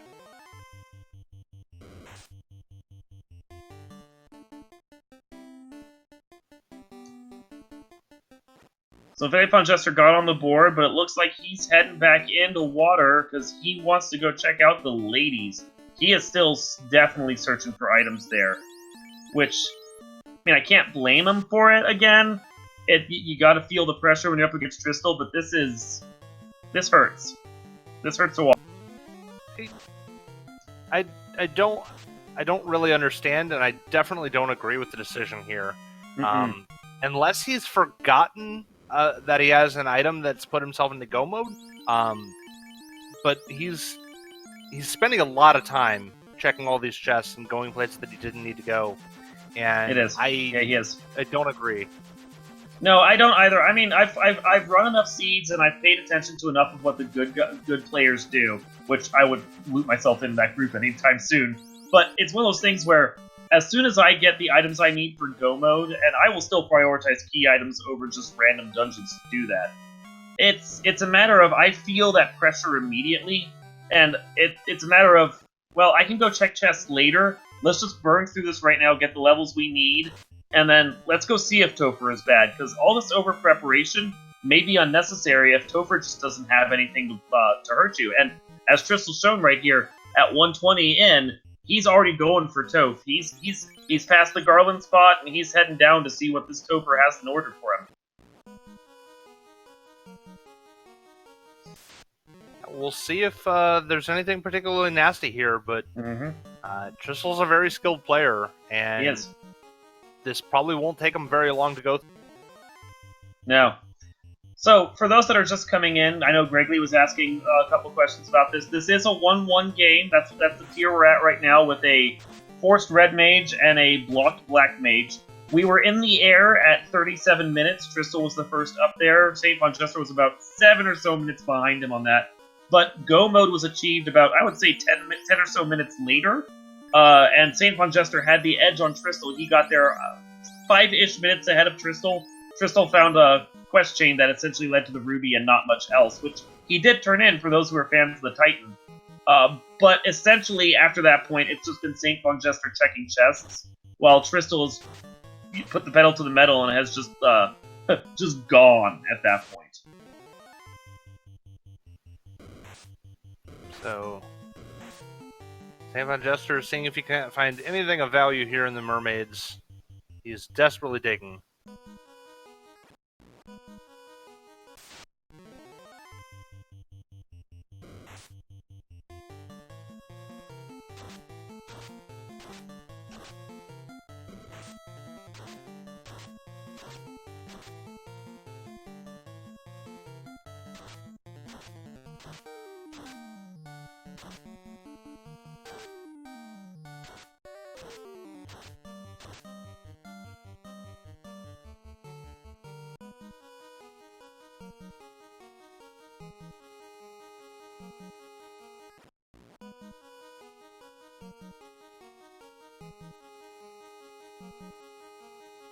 Alright, so we're onto the Earth floor now.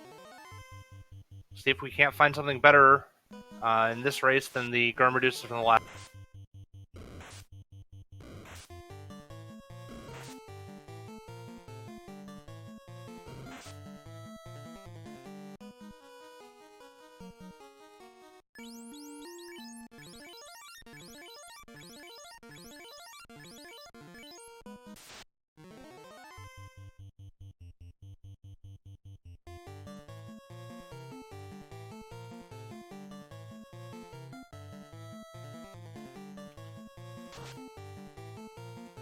So, Tristal onto Lich now.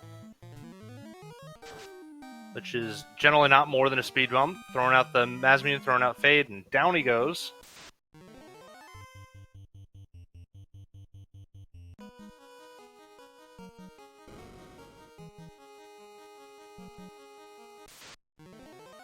Let's see if the fire floor goes as quickly for him.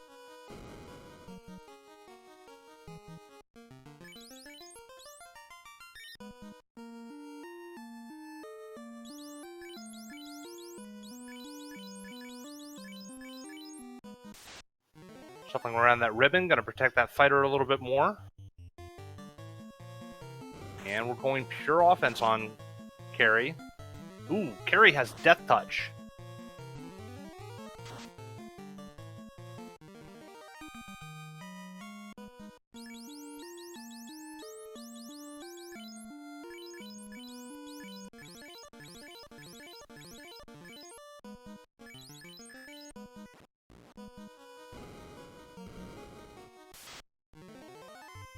Alright, Tristal gets through onto the water floor now.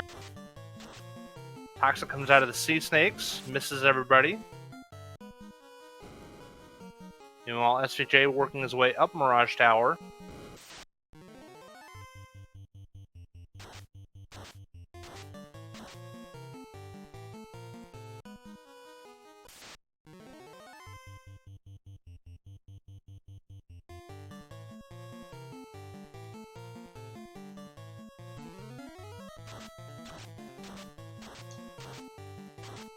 Apparently my microphone wasn't doing anything there for a second. I'm sorry about that, chat. Alright, I was wondering what happened to you. Yeah, I was chatting that whole time. Apparently no one could hear me. I'm so sorry about that. But thank you for the heads up. I appreciate it. So yeah, I was commenting on the fact that Lich was barely a speed bump at all, went right underneath the car, and then Carrie was frightening, but then she went down really easy. Thankfully, these packs here on the water floor don't even seem all that bad, aside from the Toxic Sea Snakes. It's so far been a fairly breezy little turn. Yeah, life for the White Mage is a huge advantage here for Tristal that SVJ just won't have, unfortunately. Unfortunately. And I think it's still unlearnable even for the Red Wizard, isn't it? So that's just that he's not going to get that benefit at all. Yeah, it requires a White Mage in order to learn it. Mm-hmm. And unfortunately, we didn't see Life 2. It was probably level 8. Yeah. Also, as chat was letting us know, Minochi is apparently a floor ahead of Tristal if we compare their two races. That doesn't affect this race at all, but that is amusing to know. Well, Markham pointing out that Life 2 was level 7. You're right, it was. It was in Onrak at level 7? I think. Or was it Gaia at level 7? It was basically out of range of where these players are going to be at one way or another. Oh, and we have a nuke coming out from Kraken. And a Bane. First big moment of danger here. Woo, but he gets that Cure 4 off and brings the White Mage up, so that's lovely to see. It's the emergency that you needed to have pass. Unfortunately, Kraken also... Oh! There goes that White Mage, and Kraken is hitting for a lot. And it has a ton of Absorb. And that is that right there. Kraken is so far our Gatekeeper. Alright, so we have a first Gatekeeper here. Kraken doing a lot of damage, whether he's going magic or off physical. He's fully equipped on both fronts, and unfortunately, I think the only things that we found to help protect against that is a White Shirt and Fog 2 over at Provoca, which I don't think either of the players actually picked up. So, And Fog 2 is not as good as White Shirt, because why worry about how much damage you're taking if you just don't get hit at all? But a couple more wipes like that here, and I might be sorely tempted to fly over and pick it up, honestly. The big problem here is that Fog 2 is going to be way too slow against Kraken 2. Mm-hmm. Kraken 2 just does way too much damage for those small amount of absorbs to really make an impact here. Yeah. We'll see if Tristal adapts his strategy or if he tries to go for a stronger offense. Yeah, when Kraken is wiping out party members for 1,200 a pop, and it looked like he wants to first turn Nuke, followed up by second turn Bane, that's a huge amount of damage that you have to try and get around before you can even get through it. Future Sight saying that Tristal may have picked up Fog 2, which, yep, looks like he does have it. It's still not a great plan. To survive against something like that, you just need like better armor and a prayer. The SaintVonJester, for all of his digging, has found himself a power gauntlet. And that's helpful. It looks like that's what he was looking for. He's stopped checking chests. It's very helpful. I mean, it's... Yeah. Power Gauntlet's a great item. I can respect wanting to have it. However, I'm not sure that I would have spent the amount of time that it took to invest to find that when we had Go Mode so early. We'll see if the decision pays off for him. But right now he's still at a 3-orb deficit.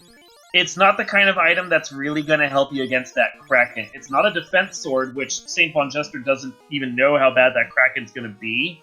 But it's one of those situations where if I'm going to dig that much for an item, I want to first know that I'm going to need it, and then in this particular instance, I'm going to want the defense sword instead.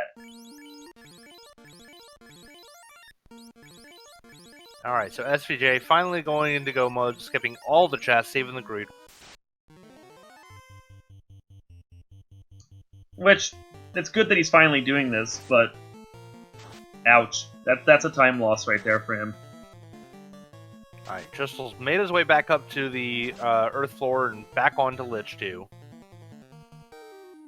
Which we know isn't going to be too big a deal unless Lich suddenly comes out with something surprising. It was like 2 quick attacks and he was down. And he is again. Yeah, Lich just is not scary enough to be a real threat most of the time. Not most of the time. Occasionally he'll roll like a first turn nuke or something like that, but a lot of the times not so.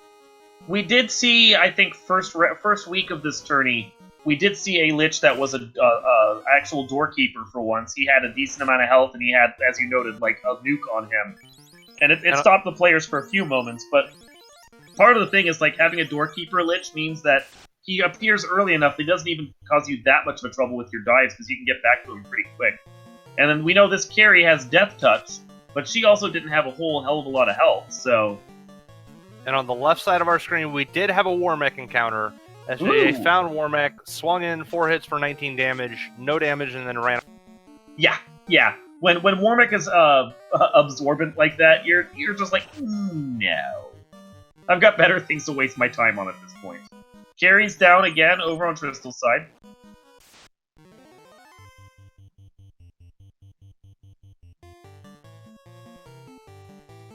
Looks like the Sharknado pack is also unrunnable, so again, more fun unrunnable fights here in the water floor. It's a lot of fights you have to take, but it's not a lot of things that are causing huge amounts of damage. As one of his red mages that's been on the ground the whole time suddenly gets a whole, 4 levels on top, he's now up to, level 10. Good for him! Yeah, it looks like Tristal's trying to get RM1 just a little bit of HP before he gets back to Kraken. Probably not going to be enough to survive against that nuke, but... No. It might get his death up enough that he could survive the Bane if the nuke doesn't come out first. But he's not going to survive the touchy-feely tentacles, and he's not going to survive that nuke. You'd have to grind here for a little while to get that. WK Roth asking, what did Tristal wipe on? We saw a nasty Kraken 2 that opened with first turn nuke, and then started swinging for all of the damage, physically. Yeah, he proved himself as the master of arms once again, but that first turn nuke is really what did that party in. And then after the White Mage got a Cure 4 off, Kraken hit it for like 1200 damage. It's like, no, you cannot have your health back. But it does look like Tia is down over on SaintVonJester's side, so that's 2 orbs for him. He still has a ways to go before he can catch up, but with a nasty Kraken like this, it's not out of the realm of possibility that Tristal might still be working on this. Alright, so Tristal getting back into action here. Gets his fades out, gets a wall on that Red Mage, fast up his Knight. Unfortunately, the Knight attack came out first, but you take the damage. And there's that first turn nuke again. Red Mage 1 is on the ground, as is the White Mage, and Tristal decides just to take the reset again, because he wouldn't have any life charges otherwise. Yeah, if he'd been in a bit better shape after that nuke, I could definitely see him trying it out, but yeah, it's just too much. It is. If the Red Mage hadn't taken so much damage, maybe he could have gotten through the fight, but it's a big loss losing your life caster. Yeah, and that's the harsh part about the position he's in right now. He's for a normal Topher, he's not at a bad position. He's got plenty of levels, but an early nuke to Kraken like that, one that you just apparently wants to immediately launch into it the second you see him. That's a hard one to get a party at this kind of levels through. I think after a couple dives at that, maybe this third one right now, I might just sit there going, you know what? I think I'm better off just going and grinding out some extra levels for my fighter and my White Mage, because I need a little something where I can survive that nuke and not have to worry about it. Well, the sad thing is, he's got really good HP on his mages, enough to the point where, unless they get really high damage rolls, they're not going to one-shot his mages. He just got some really bad damage rolls on those nukes. Yep. And that is a risk with nuke, of course, since it's non-elemental and doesn't care whether or not you have a ribbon on you. Alright, so SVJ has bought himself back a little bit of time now, and is making his way through Earth Cave. He's about to light his third orb. He's starting to get his speed underneath him. He's working his way through. Now that he has his Power Bonk. Power Bonk's not going to help against Kraken, as we know, but it won't hurt.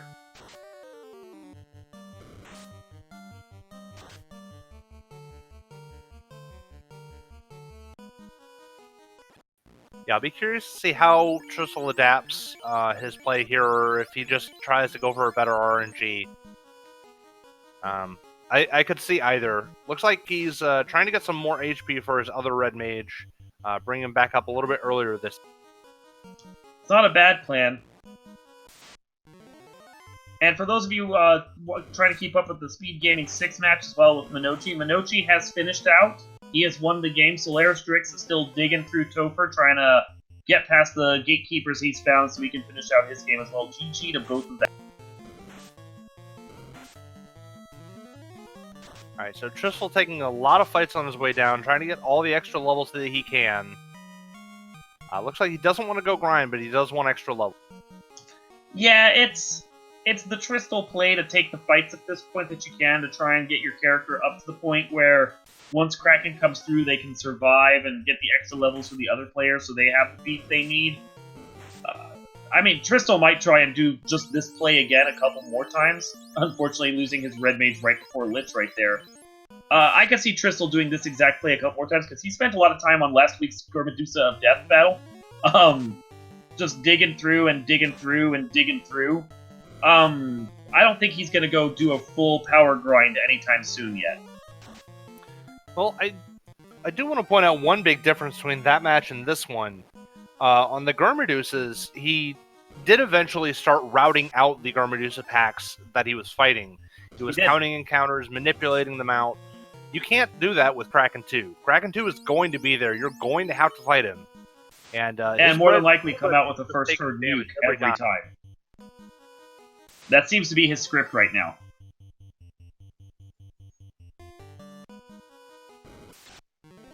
Yeah, I think the play is just getting enough levels that you can survive the nuke and pray it doesn't, get a bad roll. Crabcake's Kraken 2 right now has, nuke, followed by Bane, and then just wall-ups for a whole ton of damage. Yeah, as Will Cleosis puts it, Kraken 2 has tentacles. Kraken 2 has a lot of tentacles.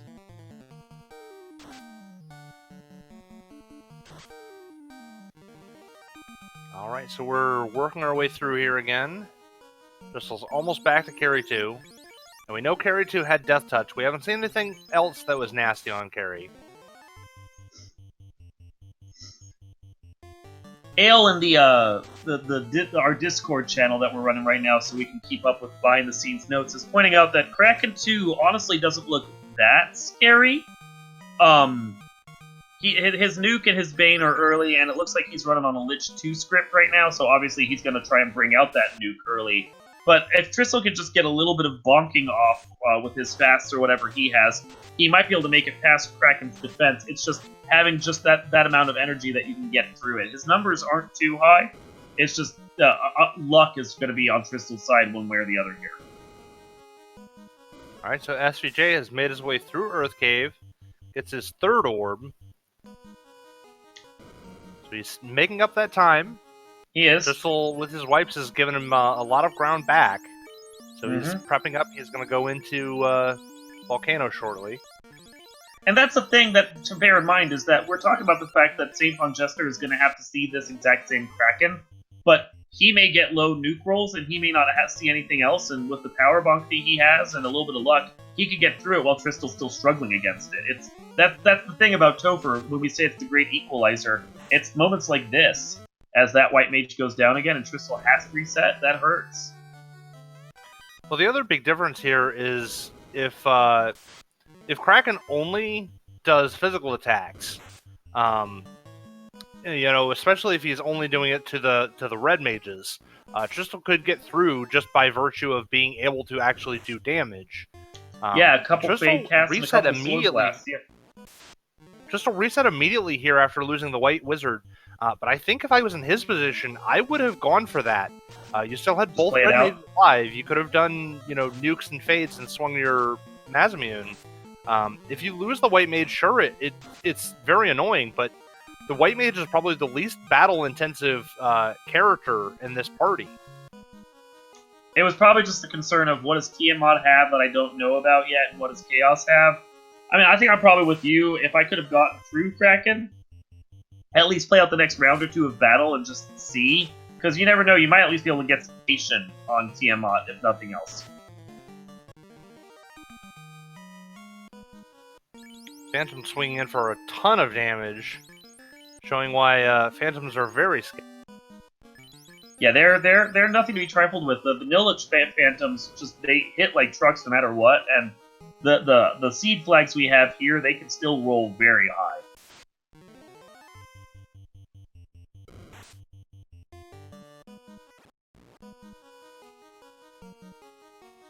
Alright, so SVJ about to light his fourth orb and really catch back up here. Yeah, it took him about... Tristal was in here at the 120 mark, and he's basically bled 20 minutes here. I'd put SaintVonJester with a little, resupplying heal spells and maybe hit Corneria one more time, or heal pots and hit Corneria one more time for a few more heal spells. He could come in 25 minutes behind and potentially with another Kraken wipe from Tristal actually be in the lead. Yeah, it's really going to depend on who gets better luck going through Kraken here. And SVJ without any life spells, it's a bit of a disadvantage. However, I don't think he would do something the same as Tristal in that case, where Tristal lost his white wizard and then immediately reset. In SVJ's case with his party, he's going to have to just go and rely on the fact that he has those four characters. And whoever he makes it through with, he makes it through with, and that's it. Yeah, it's a disadvantage and an advantage at the same time, as chat points out, because he won't have the life charges to bring people back, but he may also just decide to battle through it, and he may get through the Kraken and just not worry about it, and instead of what Tristal's doing, where Tristal's obviously prioritizing his life spells right now. And then SaintVonJester is going through and picking up the various spells he needs, getting his Ice 3s, his Lock 2s, his Cure 4s from the various spell shops, making sure everyone has what they can cast so that they're ready for Topher. Those Cure 4s are going to be nice. Of course, you can't Cure 4 yourself if you're dead. I'm trying to catch a glimpse of his HP. Looks like his HP on his red mages is just a little bit lower than Tristal's, so Tristal has a little bit of an HP advantage on his mages, but SVJ, if he can get some decent turn order and some decent luck, he might be able to pull through and catch back. That's the hope. That's the hope for SVJ if he wants to be in this. But he basically got essentially what he needed right now. He needed a Topher that could stop Tristal in his tracks. And it's just deep enough that every wipe from Tristal's good 4 or 5 minutes or so right there that he's just having to bleed. And at this point, it's been closer to 6 or 7 minutes on each of these wipes, but yeah. Yeah. And of course, water floor is slow every time you get there just due to all the unrunnables and the packs with a bunch of spells that they want to cast that just waste time.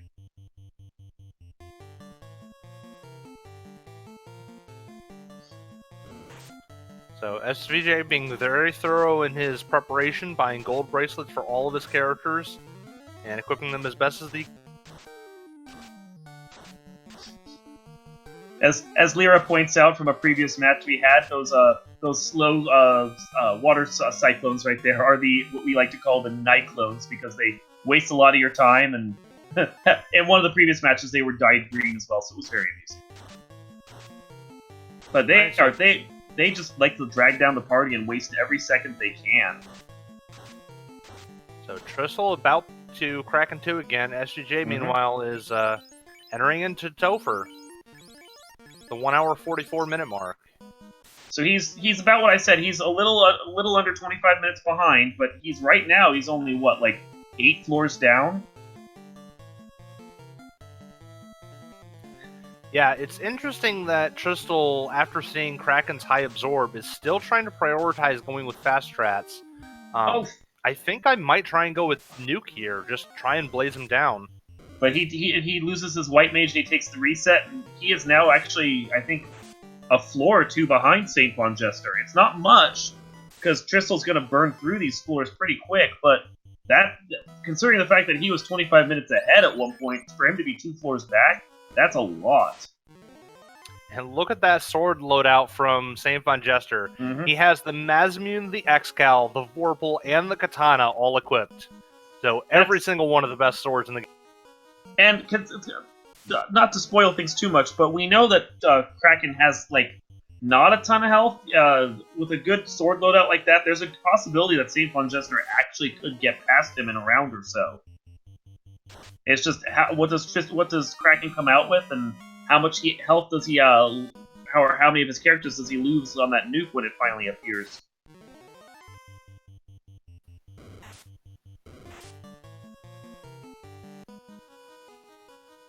It all depends on what Kraken decides to come out with and how strong his sword blasts are.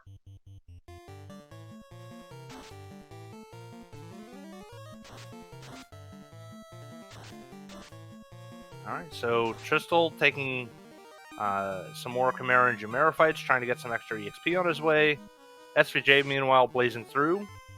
Just trying to get through as quickly as possible. He knows the opponent that he's up against. He knows that Tristal must have already been here into Topher based on how quickly he got go mode, so he's definitely going to give some respect to this Topher, but he's got to try and prioritize going fast here. Yeah, I think at this point Tristal has to know that whatever lead he had has basically got to be gone now. So it's just a matter of how far behind does he think he is, and what plays is he willing to make now to try and get the advantage again. Yeah, I mean, if there's anything I know about Tristal, it's that he's going to play his game, and he's going to play it how he would play it regardless. I don't think we'll see a huge change in strategy here. It looks like really Tristal's just banking on getting better RNG on that nuke roll and being able to survive with that white mage through the Kraken.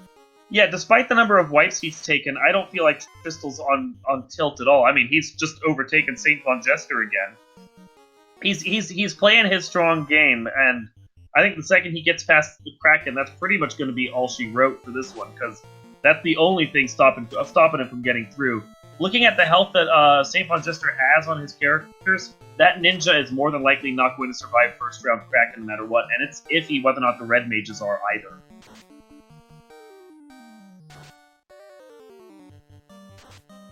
Alright, so both of our runners trying to make their way through Lich 2, and SaintVonJester throws Lich down a crack. He's the first one through. Tristal following closely behind with a massive swing. It's a back and forth here for the two of them, but that's the reason why you pick up that Quake when you have it, because you never know when it's going to work against Lich.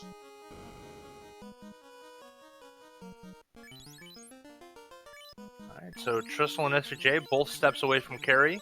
They're basically both going to head into this fight at just about the same time. Yeah, it looks like they're at slightly different places in the encounter table, but both of them just keeping a step and pulling carry basically simultaneously. Yep. SaintVonJester gets his white shirt off. Carry tries to stop. Meanwhile, Tristal's coming out with the fade. He knows how much health Carry has, so he's not worrying about getting himself buffed. He just goes to town here. SaintVonJester is now going to find out that Carry is basically paper, and he's going to be only a few seconds behind, and then find that awful water floor with all those unrunnables and slow clones.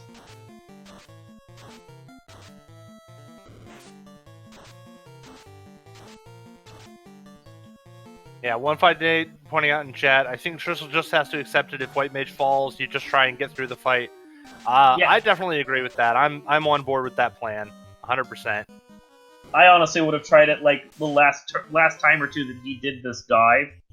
And now he's got to be feeling under pressure. I just see his timers in the red.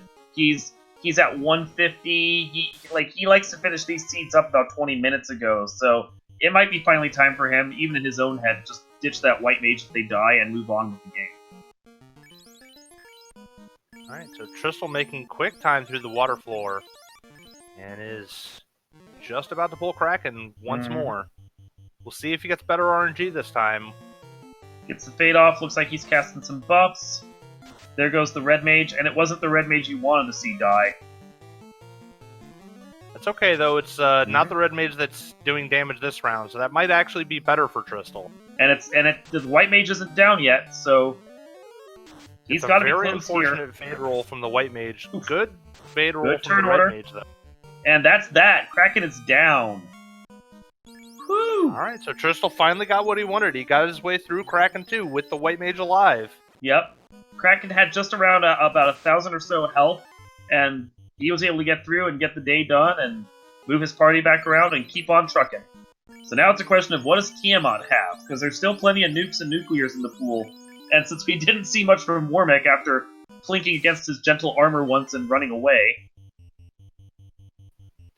So SaintVonJester tries a buff strat against Kraken and quickly finds out that buff strats are not the way to go. Yeah. It's like chat was saying, this Kraken is very rough. Meanwhile, Tiamat goes down within a couple rounds, and Tristal's on and moving again. So one big stop in the road. Ooh, SaintVonJester's already up to hold A and pray strats for Kraken, but he does get through. That's dicey right there. Yeah, I mean, I can't blame him for good news, finishing or this could be bad news for SVJ. Yeah. I mean, he's only got one character, so he's got to try it. It's the Wilkliosis, though. You only need one to win. It's Will Bloodworth, but thank you. Thank you. In my head, the second I said, I'm like, that's not the right one, but Wilkliosis isn't arguing it. So Tristal's out and buffing with his white shirts, getting his party ready to roll. Coming out now with a nice round of damage. He's got his nukes. He's queuing up his white shirt again. Blasting out with the fighter. I think that was a Bane sword I saw him queue. It was. He tried once just for the hell of it. He's seen Wilkliosis do it enough. He had to try at least once. And he's getting the fighter ready to blast out as well. Fighter does 10 hits for 200 damage. That's not great, but I don't think he has Temper or the Power Bomb, so it's pretty much what he's got in line for him. Okay, Chaos comes out with the Bane and takes out the Bane wielder and the other Red Mage. Chaos is like, you're going to try Bane against me? I'll do Bane against you. Another 10 hits for somewhere in the 100 range. Ooh, there we go, 10 hits for 310, but Chaos has Nuke. Oof. White shirt's nice and all, but you need to get that Cure 4 off now, and he does. A round of double Cure 4s to try and pick the party back up. That's smart. Keep everything going. Lit 2 comes out. Lit 2's nothing. That's plink damage. So SVJ has left Topher and has decided to go to Mirage of all Yep. places to grind. Is he looking for a war mech? He's He trying might to be. Crystal did another 517 damage. Chaos came out with a tornado that almost did a little bit of damage, but a Cure 4 comes back out and does the gay again. Then another Cure 4 here for the White Mage, and everything's up. 10 hits for 150, another Lit 2 is more Flink damage. Crystal is well on his way at this point. And he's getting good fade rolls, he's getting good turn order, and a lot of like weak attacks from Chaos that just isn't doing anything.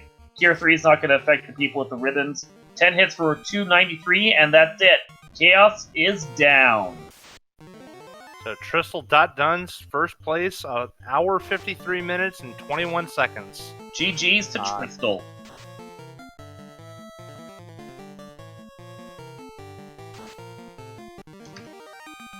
It might have been a Blue Dragon grind that he was after. Doesn't look like it. Looks like he's moving on.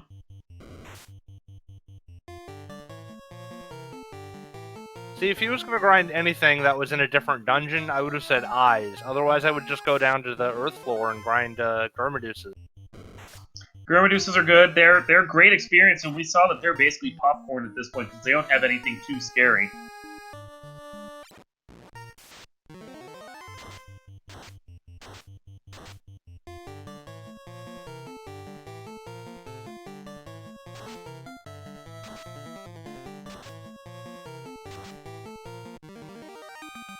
But it looks like he's going for chimeras and anything else he can get right now. And there's good experience here. I'm certainly not questioning it.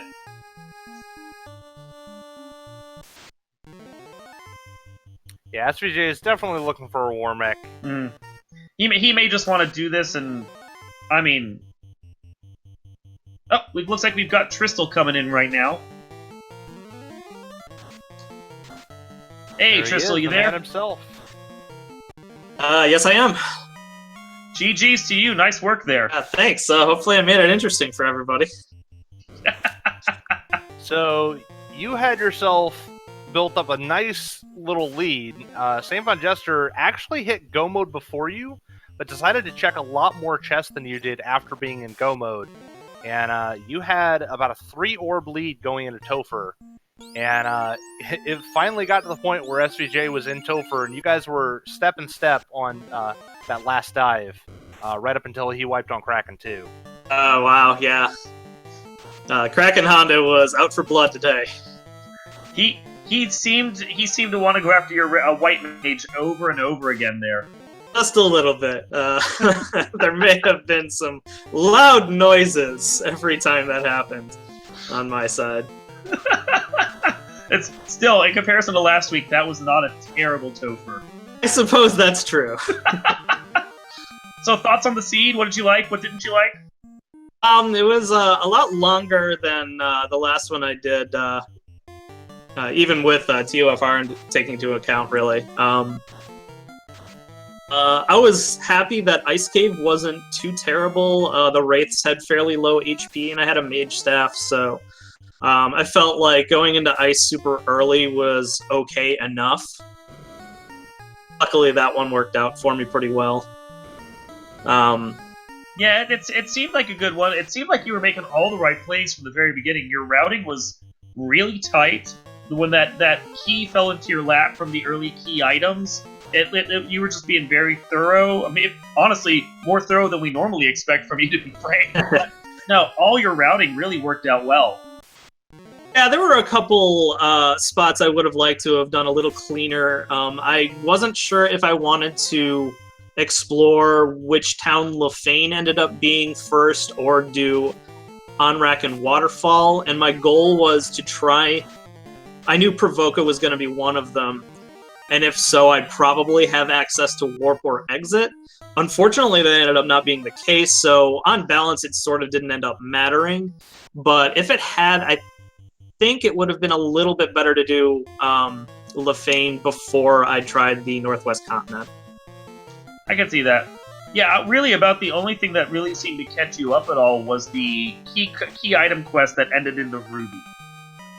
Yeah, I mean, at that point, I do check a lot more chests than normal because we didn't really have a ton of nuke charges. I mean, fade charges were in plenty of fights, but I wanted to find. I think by that time I had only discovered the one ribbon, so I really wanted a second one. And I was really going for one of defense or power gauntlet because I didn't have temper or I don't think I had white shirt at that point either. So I was really hoping for a little more help from my knight. It turned out my knight wasn't the one that needed the help, but you know. What are you gonna do? Kraken does that to you sometimes. Yeah, I mean, I felt like I was really leveled enough. Every time I got there, White Wizard had at least like 358 hit points, so it's roughly 20% to die from nuke. And that happened twice, and Kraken decided to just punch White Wizard in the face. Got over with early too, so... Yeah.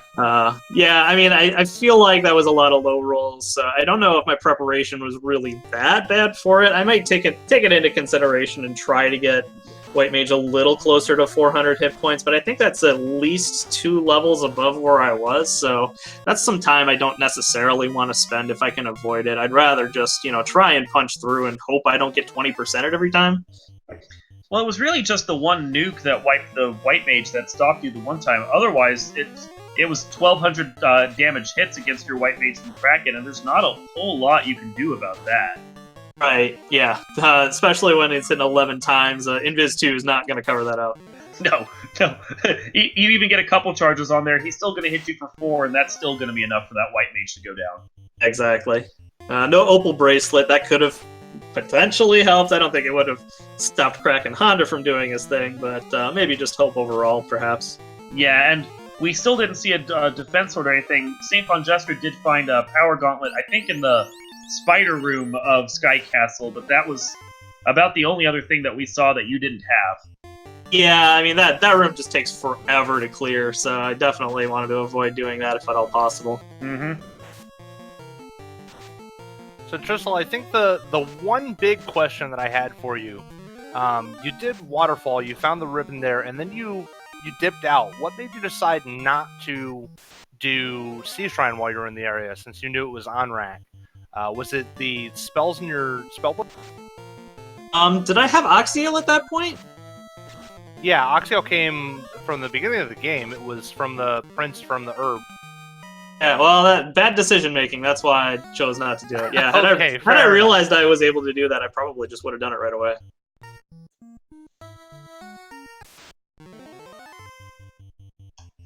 Well, I think all around, good job, GG's. That was a little rough there at the end, but for the most part, it seemed to fall your way. Yeah, I mean, in the end, it worked out. I was a little nervous with the party requirements because I really, really like Black Mage.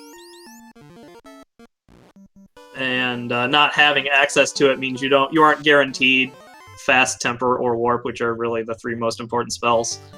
Luckily, I had enough charges of Fast to do okay. Warp or Exit made this a little more interesting too. My alternate party probably would have replaced one of the Red Mages with a Thief. And in the end, that probably would have been a little better, although having those Fade charges in the end on the Danned Red Mage helped out quite a bit, it turns out. So, yeah, that was probably the biggest difference between your party and SJ's. He traded the White Mage for a Thief. So you had the early Fade and life spell advantage over him. Yeah, not having a life spell is probably going to be an issue for SVJ here. I actually, when I saw the Caneria spell shops, I debated doing Fighter Red, White, just because Fade charges are so good to have early on. But Fire 3 is kind of close enough, and I'd rather have a little more durability on the Red Mage. Yeah, that's fair. So SaintVonJester re-diving Toe for now. We'll see if he can't do any better this time now that he's got himself a couple extra levels. Yeah, I don't know if he was purposely looking for the Warmech or if he just didn't find it and decided that he had enough levels, but he's back here now. It looks like he's got about 350 HP on the Red Mages at the start of the dive, and his Ninja has about 300. His Ninja took a dirt nap for a good long while, so little bit lower level than the rest of us. He did get about 50 or so extra health during that quick grind he just did in Sky Temple, so it might be enough to survive the nuke. It's certainly better than it was at before.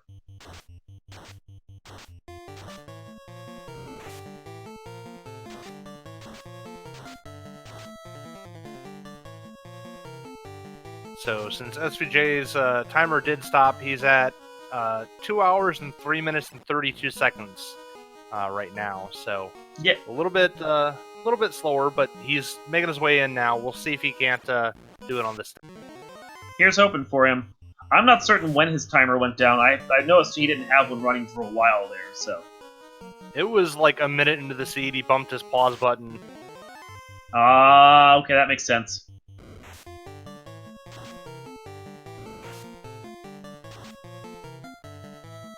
So we're taking a couple of fights on the way. These mud goals are going to go down pretty easily, and they're decent XP. I mean, I can't believe I'm here. Huh? Dengwu in chat saying, I'm here. You're here, and Tristal has already won. We're following SVJ on his second Topher attempt now.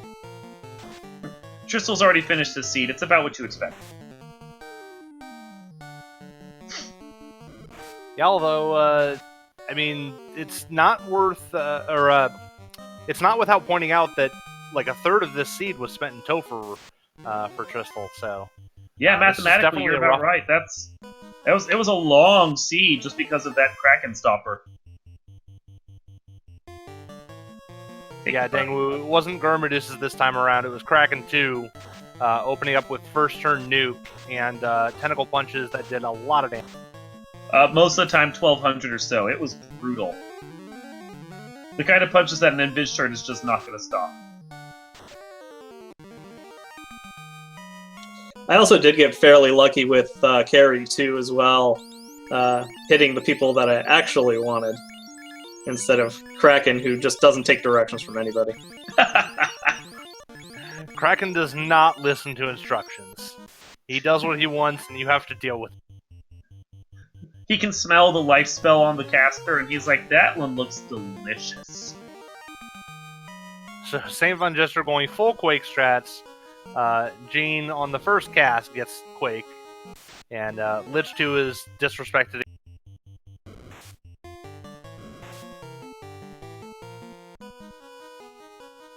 It's very rare that Lich 2 is worth any kind of respect whatsoever. Yeah, I purposefully go out of my way to disrespect Lich 2 as much as possible. I mean, I haven't been playing this game as long as... Again. Yep. You might regret putting Knight in that first spot. Hey, Carry's... He very much might. I don't know that he's seen the Death Touch yet. I don't think he has, honestly. Luckily, one swing of the Mazmune will be enough. Oh, yeah. Carry really didn't seem to have any health whatsoever. No, Carry was made of paper mache, as was Tiamat too. Well, that ninja's gonna be kissing dirt the rest of this dive, because those sea snakes got him with Toxic. Don't forget to wear protection, kids. I'm not sure what that would require at that point, like a hazmat suit? Yeah. Just a ring is enough, apparently. That's right, it's safe once you put a ring on it. I swear there's a song about that. No, I don't know what you're talking about. Alright, we're on the water floor. We're hopefully gonna get our way through Kraken 2 this time. If Tristal's dive was any indicator, Kraken 2 is the real gatekeeper. Once you get through Kraken 2, the rest of it seemed pretty simple.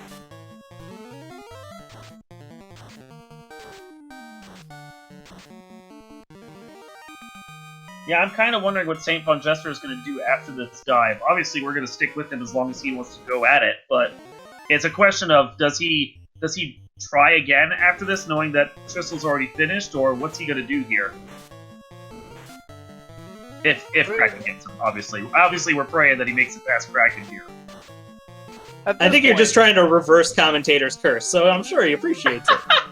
Yeah, does that actually work? If I say it's going to be terrible, will it actually be nice? Yes, it is heuristically proven. I mean, at this point, SVJ's put 2 hours into the seed. I definitely don't blame him for wanting to stick with it. It always feels bad if you have to forfeit a seed, and really the seed hasn't been bad for him. It's just that this Kraken 2 is a nuisance. This really is the only bad thing in the entire seed. The rest of it was pretty forgiving, honestly. Oh, and he's switching over to his endgame sword of choice, the Vorpal, for this Kraken dive. I don't know if you have time to use that power glove, though. Yeah, Well, I don't know about the vaulting. It's a little bit...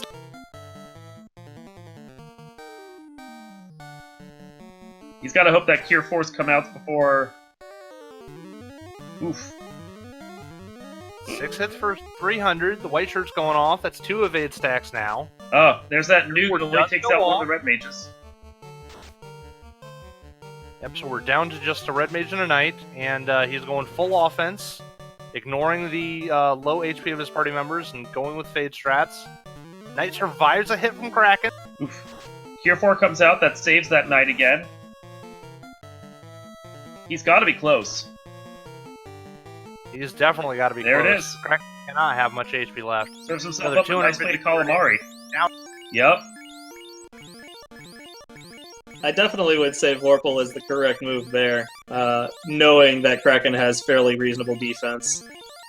Oh yeah, that's exactly the kind of fight where you really want a Vorpal. That was a lot of absorb on that Kraken. On the other hand, he doesn't know it yet, but Tiamat 2 has no defense, so it is definitely Mazmune time. We'll see what he does. He is looking at his gear. Uh, Gonna leave the Vorpal on. Thunder is actually nice to see. That wasn't much damage at all there. Yeah, he's given Tiamat some respect after seeing the Kraken that he just had to deal with. He does not want to have to go back and fight it again. No, I think once you're past that, you play a little safer if you're in this position, just so you can hope that you make it through safely. 4 hits for 352. Another round of buffs and healing. 288 damage, Cure 4 comes off. Astrid, he didn't insta-wipe on Tia 2 before. I don't think he got through Kraken before, did he? Not that I remember. It was Kraken 2 every time. Kraken 2 was our only gatekeeper here. Alright, Asher is saying that he did. I But, seriously don't SCJ remember does making get it through past this. Tiamat 2.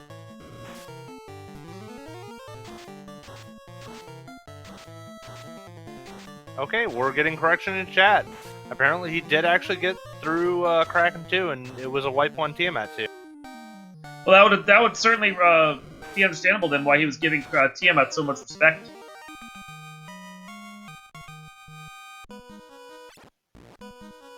Alright, so we are through the final Oh, that's four right. with His random knight did encounters. survive Kraken. Okay. And he's taking a victory lap. He's taking a long victory lap. He's very excited to be through to Chaos. I can't necessarily blame him for that after all the trouble he went through. Alright, so we're going to heal back up, prep up one last time. We didn't see anything terrible on this Chaos. We did see one nuke. We saw a tornado, but he's got plenty of Cure 3 charges to hopefully get himself through this. So, best of luck. As part of Team Vorpal, he dropped the Maza on the ground. not even equipping it to the Red Wizard. Such disrespect. I mean, he has 2 other legendary swords he could have chosen to drop. He could have dropped the X-Cal, he could have dropped the Katana, but no, he drops the one that his other character could have used. I disagree. I mean, he upgraded, he's an adult, he threw it on the ground. Alright, so we are going with Fog Strats, it looks like. Gonna buff up our Absorb. Falconic in chat throwing shade at SaintVonJester for stealing the victory lap from him. To be fair, Falconic, he didn't do your victory lap. He did a different victory lap. Chaos coming out with that nuke, doing some damage. SaintVonJester's primarily buffing, although he's still throwing out some fades. Getting a heal 3 off, try and get him back up, which is smart, because we know that there's at least one more decently powerful skill in here, but it looks like Chaos is now missing on his attack, so that's kind of where you want Chaos to be. Alright, he's finally going to test the waters, finally going to swing that Vorpal and see how much damage we can do. 8 hits for 384, that's not bad. Chip damage from the Lit 2 comes out. Another 8 hits for 425 and a Fade, backing that up for 118. Chaos is just swinging and missing. There we go. He's in good shape for this. He is. This is fantastic for him. 2 hits for 294 plus a Fade for 122. 8 hits for 452, and I think he's still at the white shirt because he doesn't really have anything else he can do with that red mage at this point, because he threw the Maza on the ground. Healing up. I'm surprised he's going with heal 2s and not trying to go do some stronger attack, but there it is. 8 hits for 627 damage. GG, SaintVonJester gets his way through. Good luck for him. Good GGs. He made it through. That was well thought right there at the end. He went, he did his grind, he came back, and he handled that like a champ. And we are checking in chat right now to see about getting him in for an interview. Yep, we'll try and do a quick interview with SVJ before we all take off. And he is joining us now. So, GG, SVJ. I'm just glad I kept up with him even after that first wipe. You were actually in stride with Tristal on that wipe. You guys were actually both diving Topher, and for a while you were step and step. You guys were fighting Lich 2 at the same time, Carry 2 at the same time. So, yeah, just RNG, you know. You actually had fewer Topher wipes than Tristal did. Tristal had a bit of a rough time on that Kraken too. Yeah, he was the gatekeeper. I did switch to Vorpal like I should have, and I tried to use the Mazamune, and that was a bad plan. It did seem... You were saying? So, SVJ, you were actually, believe it or not, you were our first runner in Go mode. You actually had all of the key items in order to beat the game. But you chose to keep diving a lot of chests. I wanted to ask you about that. Was it the Power Gauntlet? It was the Power Gauntlet because I didn't have access to life, and Fast was level 5. So it was just, I need the Power Gauntlet to, well, it's a comfort thing for me. I'm not, without life or anything like that, I can't just go and just dive Topher as much as I please. I was level 20, you know, things like that. So it was, when I found the Power Gauntlet, I was able to move up. And that's what I was looking for. Well, it worked out for you in the end there. The gauntlet seemed to help you out for a couple of those fights, and it all worked out well. Any specific reason why you decided to pick the Sky Bridge there for your final grind? Warmech? That was what we were guessing, but we wanted to confirm that. It didn't seem like he was really all that interested. Well, he was interested the first time.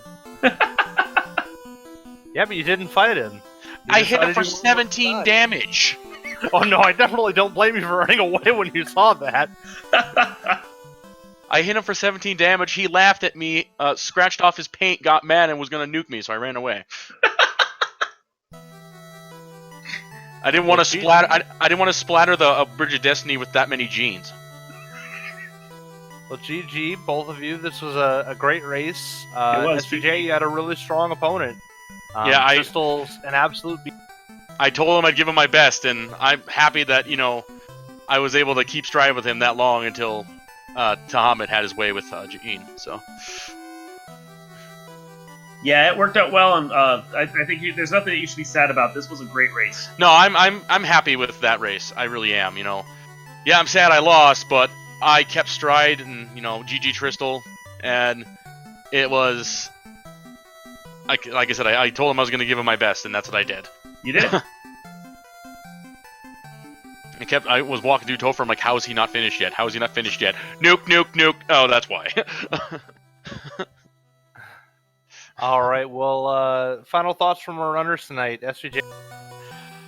I had fun. You know, I got a little salty there in 10, but you know that encounter table was just beastly, and I got to thank my thief Gene for helping me out with that, and yeah, it's a fun game, guys. despite the fact of what you guys hear and see about us, like streaming at the seeds and stuff like that, it's a fun game. If you like Final Fantasy, pick it up. Thanks to Speed Gaming. Thank you, commentators, trackers, restreamers. You guys we appreciate it. Thank you.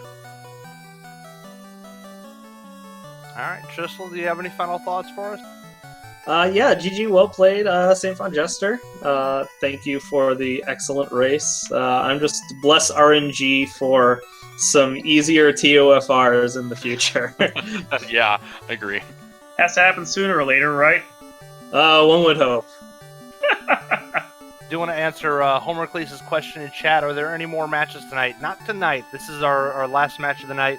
We will be back tomorrow on the Speed Gaming family of networks. We have Caleb versus Twitch and Chilled at 7 p.m. Eastern.